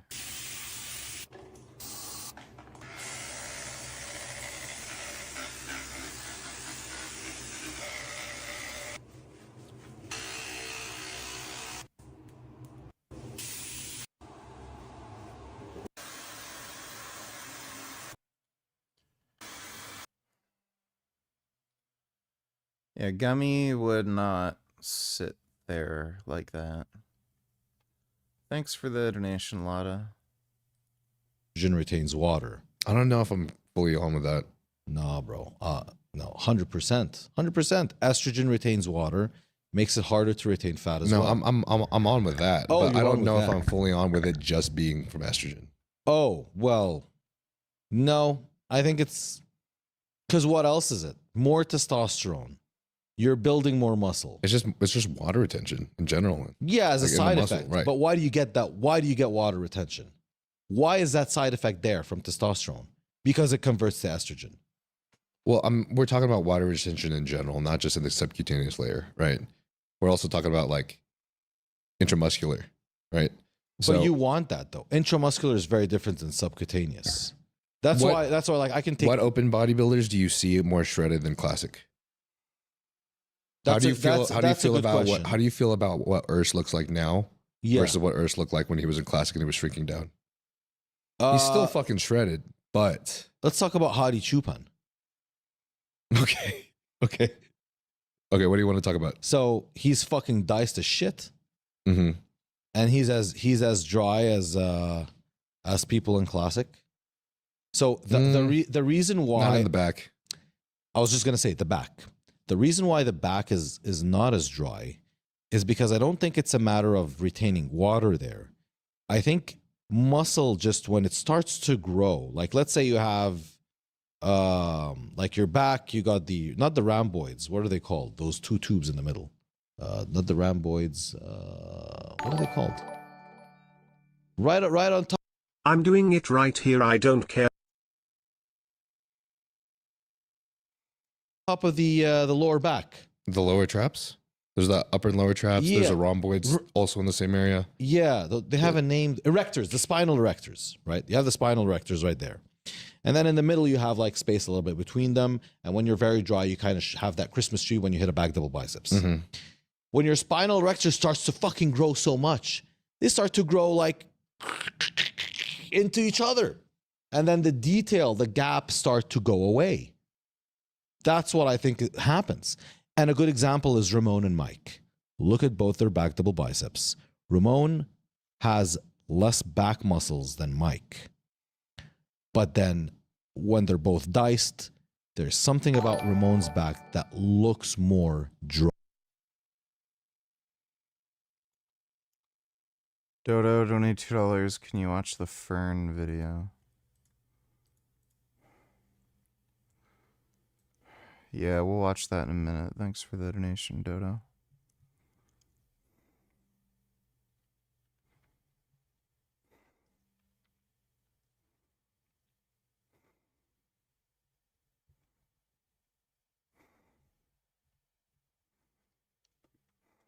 Rupert Murdoch, 4 of his children, and a lot of lawyers. According to the New York Times, this is the first time in 2 years they've all been under the same roof. The Murdochs have turned against each other, divided into 2 factions, and now they're at war. They're fighting over the family business, the most powerful media empire the world has ever seen. If Rupert Murdoch is not the most powerful media mogul in the world, he would like very much to be. Donald J. Trump. Trump is at his best when he's sort of slightly tongue-in-cheek like that, I find. He's a very funny guy. These companies control the news for millions of people, what they see, read, and hear every day. Durian rider nigga durian ride. News speaks directly to America's conservative voters and to its current president. Rupert Murdoch is now 93 years old, and at this point, it's still not clear who will succeed him. Have your dad ever had this conversation with you? Someday you'll run this company. No. My father's focused on, the day-to-day. That's really not an issue that I concern myself with. As I said, Lots of other people concern themselves with. That's their business. I've always and will always strive to be qualified and considered for that position. It's not my decision. One side wants to seize control of the family trust. The other wants to stop them at all costs. Whoever wins will have enormous political influence, but their victory will almost certainly tear the family apart for good.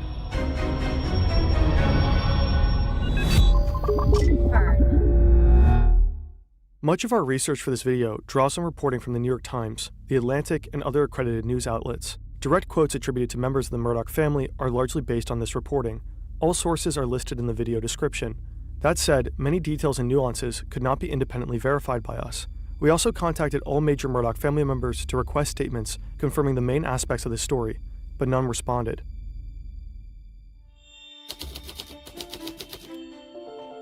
It's early Sunday morning, and young Rupert Murdoch is still in bed. He's 21 now. He's always been a bit of a loner, but now, at Oxford, he's coming out of his shell. He's socializing and dabbling in left-wing politics, even joining the Labour Party. But what he really wants, more than anything, is the respect of his father. Sir Keith Murdoch is an Australian newspaperman. He dreams of creating a national news chain in Australia, so he skillfully cultivates political influence to bypass media regulations. So Keith burns with ambition. He hoped his son would too, but Rupert... You know what? I started taking melatonin a few days ago, and I've noticed swelling in my ankles. And I'm Googling it right now. Apparently, there are some people who report ankle swelling and swelling of the face, neck, and tongue from melatonin use. So I think I'm going to not take melatonin and see if that, edema goes away. So it was really, really bad this morning. Really weird. I didn't know that. Rupert never did well in school. He preferred to skip class to go gamble. Lotta donated $5. Let me see. I tried to overtake Michael, I think 3-4 times, and every time he was pushing me on the cross. And I knew that way. I'm taking 5 milligrams, and it's sublingual. Next up, when I try to overtake Michael again, he's gonna push, he's gonna block me. I can see there's a back marker, driving middle of the track. Because that's the only thing I've changed to my supplement routine. And I've only just noticed taking 5 milligrams melatonin. I'm getting a lot of swelling in my legs and ankles. So I might have an allergic reaction to it. And it's at 5 milligrams, sublingual. The thing is, though, apparently a lot of supplement companies don't dose melatonin accurately. And oftentimes they're massively overdosed. So, sometimes by 10 times. So, yeah, I'm going to stop taking melatonin. I think that's what it was. It's I was thinking, is it the growth hormone I'm taking? But I've been taking it every day. 5 IUs for almost 3 months, and I haven't had it up until now, so it's kind of weird. No, haven't been eating salty food. It was logical to Michael to overtake him on the left because the next corner will be turning right. Like, I had the Chinese food tonight, but that, like, I had the swelling before. So no, my salt intake is fairly low, actually. And my diet's been the same for the last, like, couple months. Like, exact same calories, you know? I decided to go, of course, to the other side. A brilliant move there, either side of Zonta, and Hakkinen brilliantly takes the lead of the Belgian. Yeah, my diet hasn't changed, though. So it doesn't make any sense. It was quite a risk. When we overtook him, he's guaranteed he needed to change his underpants after the race. You know?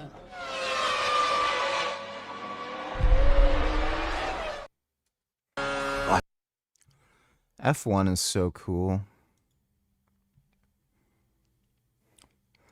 I've been taking the same dose of roids. Like, again, it's just weird that this would happen all of a sudden. Like, and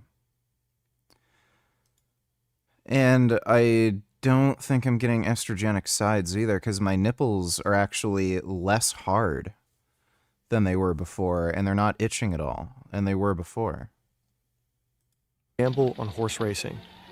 All his life, Rupert has yearned for his father's approval, but now he'll never have the chance to earn it. I was sleeping in one Sunday morning when my tutor came in and woke me up, told me that my father had died. Any memory I really have of it is one of complete shock. Rupert flies back to Australia as fast as he can, but he misses his father's funeral. I've been eating tofu, rice, sweet potatoes, broccoli, and Brussels sprouts. Then he finds out that his inheritance is significantly diminished.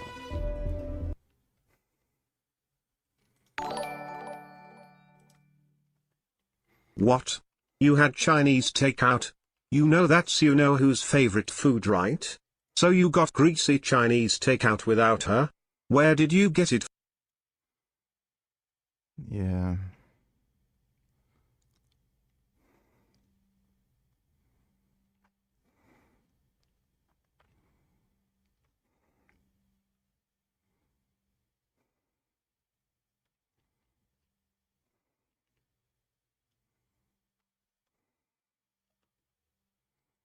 You may have heard to just elevate your legs, but the wall can enhance this effect even more.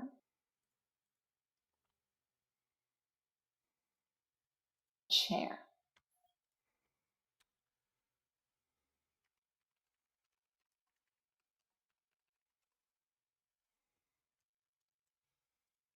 AI overview. Melatonin can cause swollen ankles, side effect reported by some users, along with other swelling in the extremities and face.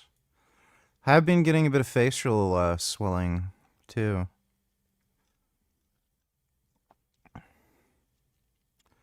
That's the only supplement I added recently. So it's gotta be. Like, I haven't really changed the drugs I'm on. Like, I've just been on the testosterone and boldenone. Sir Keith established... And boldenone doesn't cause water retention like that, and I'm at a pretty low dose, too. Family trusts back in the 1930s. Family trusts are commonly used to manage assets and pass on wealth to future generations. But Sir Keith's death is sudden and... You didn't answer my question, you disrespectful, ungrateful, retarded cuck bitch. I asked where... I got the vegan Chinese food from Yugi Rolls in Ottawa. Thanks for the donation, 21st. And unexpected, and his estate carries a serious amount of debt. To pay this off, Rupert's mother had to sell off half of his father's estate. Now Rupert is furious. He's been cheated. Instead of the empire his father was working to build, he inherits just a single local newspaper. The News of Adelaide. He takes it and does what his father never could. He builds a newspaper empire.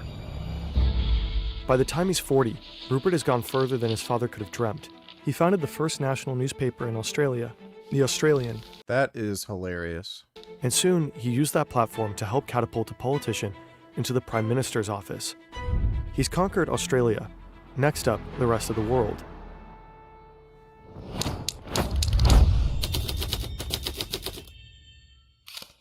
This is Chequers, the British Prime Minister's 600-hectare county estate, located 50 kilometers from London.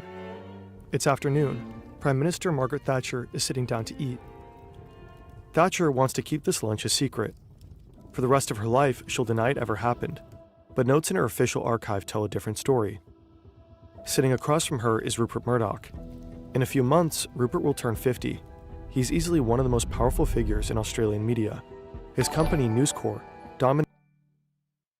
Lol bro drove 2 hours to 10 in vegetarian because Clarence made him.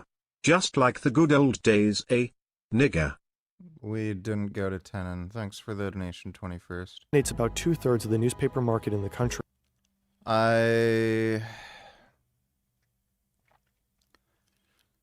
Not really ever been to therapy, and chances are if you go to therapy, they're just gonna bullshit you. Therapy is catered towards women, and women are silly fucking morons, so if you go to therapy, you're probably not gonna get any help. You don't need therapy, you just need to stop caring. You have complete and utter control of yourself. You do not have control of what's around you, so get over it. If your parents abused you, or your girlfriend doesn't like you anymore, or whatever the fuck your problems are with other people, who gives a shit? They don't matter. You can just move on with your life and not fucking care. So you don't need therapy, you just need like a reality check. You just need nihilism and stoicism. And it's gone global, acquiring newspapers in the UK and the US. Now he sets his sight on a new prize, the Times of London, one of the oldest and most respected newspapers in the world. Acquiring the Times would give him control over 40% of the British press, a monopoly, according to UK law. That would mean legal scrutiny. Possibly hoping to avoid that scrutiny, Rupert is now having lunch with the Prime Minister. Back in Australia, he established a successful formula. First, acquire a newspaper and make it successful through populist journalism, then leverage that success to obtain more properties. Next, gain control over a prestigious newspaper. Respected broadsheets tend to reach a different audience, powerful people, including politicians. Speaking directly to people like this means a chance to influence policy. Through endorsements and editorials, it can even mean having an impact on elections. For a newspaper mogul intent on growing an empire, that kind of influence could be worth its weight in gold. In the UK, Rupert applied his formula on a bigger stage. His toehold was News of the World, a weekly left-wing tabloid newspaper he acquired in 1969. A year later, he added a daily, The Sun. Both papers became known for headlines like these, and for a willingness to focus on sex, drugs, and scandal. The Sun even introduced a new daily feature, a topless page 3 girl. It broke with tradition on Fleet Street, home of the British press. We were tearing up the old ways and inventing a new form of journalism, a new way. We were the enfant terrible of Fleet Street and proud to be so. Sales began climbing. A decade later, The Sun was Britain's best-selling tabloid. The new approach also earned Rupert a nickname. That strata of society called him the Dirty Digger.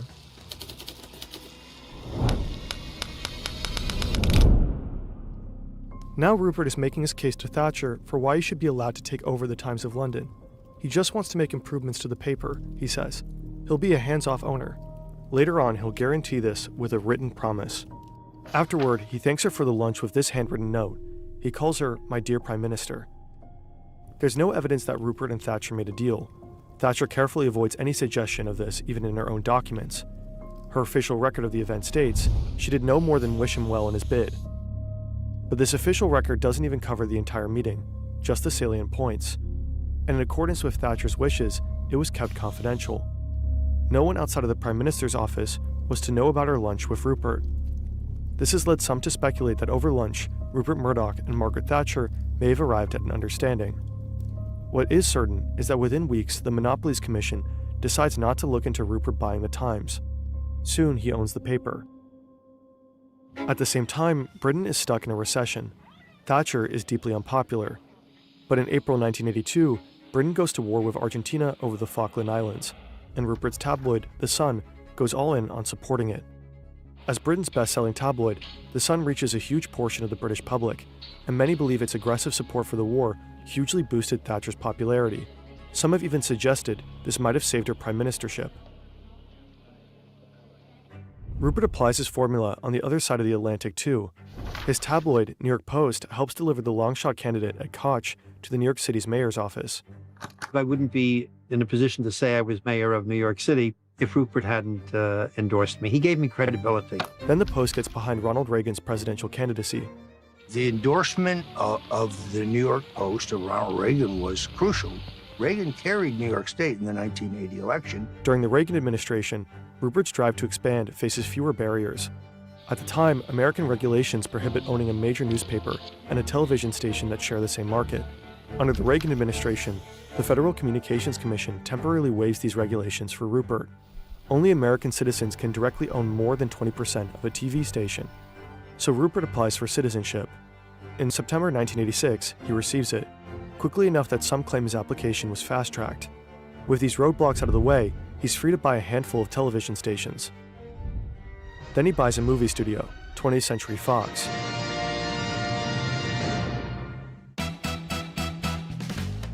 A month after receiving his American citizenship, he combines these new assets and launches the first new major broadcast television network since the 1950s. Fox's shows are a bright, edgy alternative to straight-laced broadcast television, and Living Color presents sketch comedy with a black, hip-hop inflected perspective. The Simpsons and Married with Children reinvent the family sitcom as dysfunctional and even racy. And then Reagan eliminates the Fairness Doctrine, which had required broadcasters to give equal time to both sides of controversial issues. Many see this as paving the way for partisan media, and eventually a channel that will change the American media landscape forever.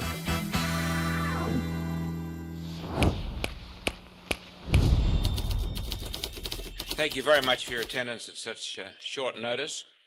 You have the press statement, I think, which tells you everything. On January 30th, 1996, Rupert Murdoch announces the Fox News Channel. His network TV station, also called Fox, has been on the air for a decade. Now he's finally making the leap to cable. Rupert's news station will be challenging the 400-pound gorilla of 24-hour news, CNN. To pull it off, he hires this man. I'd like to thank Mr. Murdoch for the kind words. Thank you all for coming this morning on short notice. I know that you're good journalists, therefore. His name is Roger Ailes. Rupert hired him to build Fox News from scratch.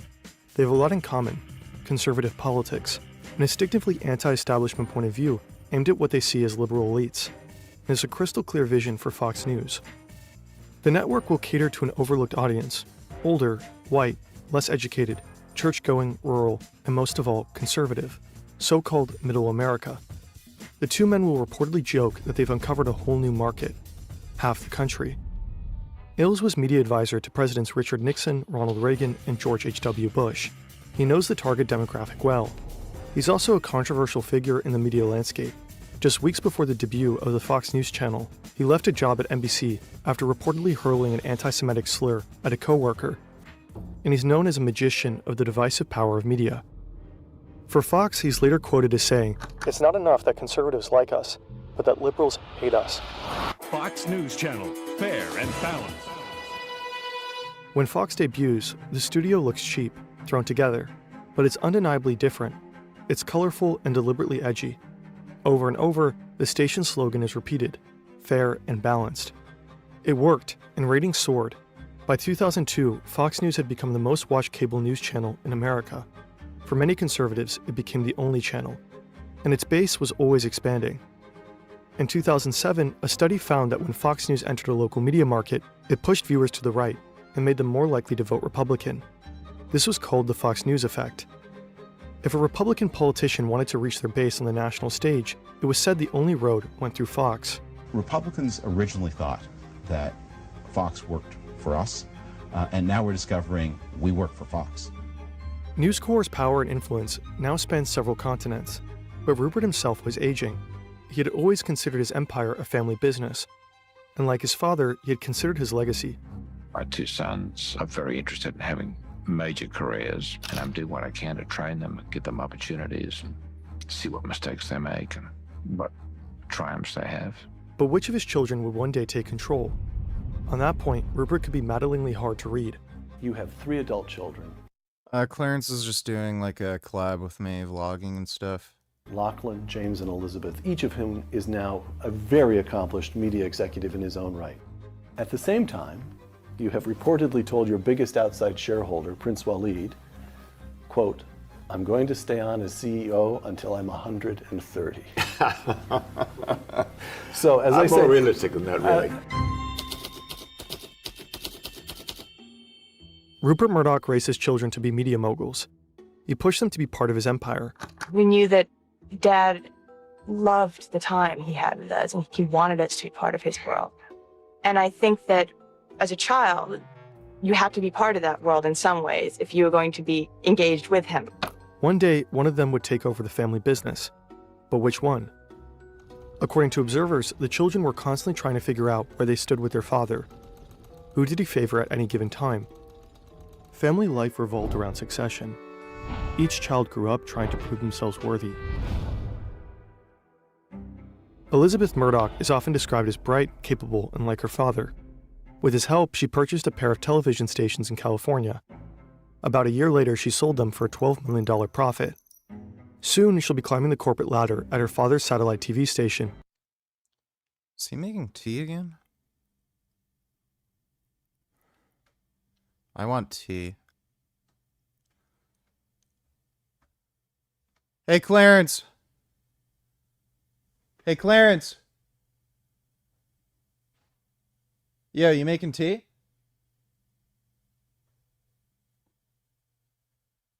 Can he not hear me? I hear him walking around up there. B-Sky B. She's tough, ambitious, and has her eye on the top job. I have always and will always strive to be qualified and considered for that position. It's not my decision. But in the race for succession, many believe she has a handicap. It has been said that he's never been a person particularly comfortable with women in senior positions. Did you say you got a quote on that?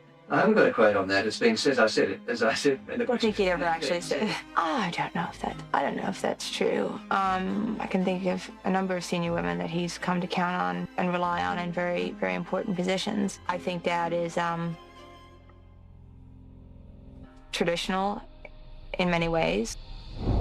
Lachlan Murdoch is Rupert's eldest son. He's often said to be the apple of his father's eye.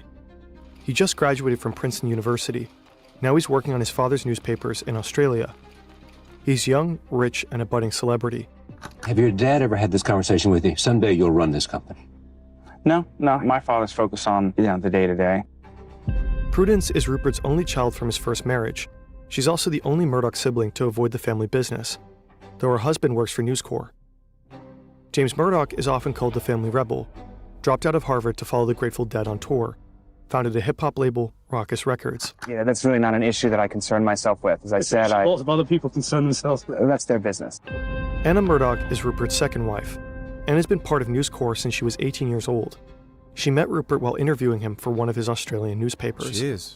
Anna's on the News Corp board of directors. She's mother to Elizabeth, James, and Lachlan, and she helped raise Prudence. As they grow up, Anna worried about what the competition to succeed their father was doing to her children.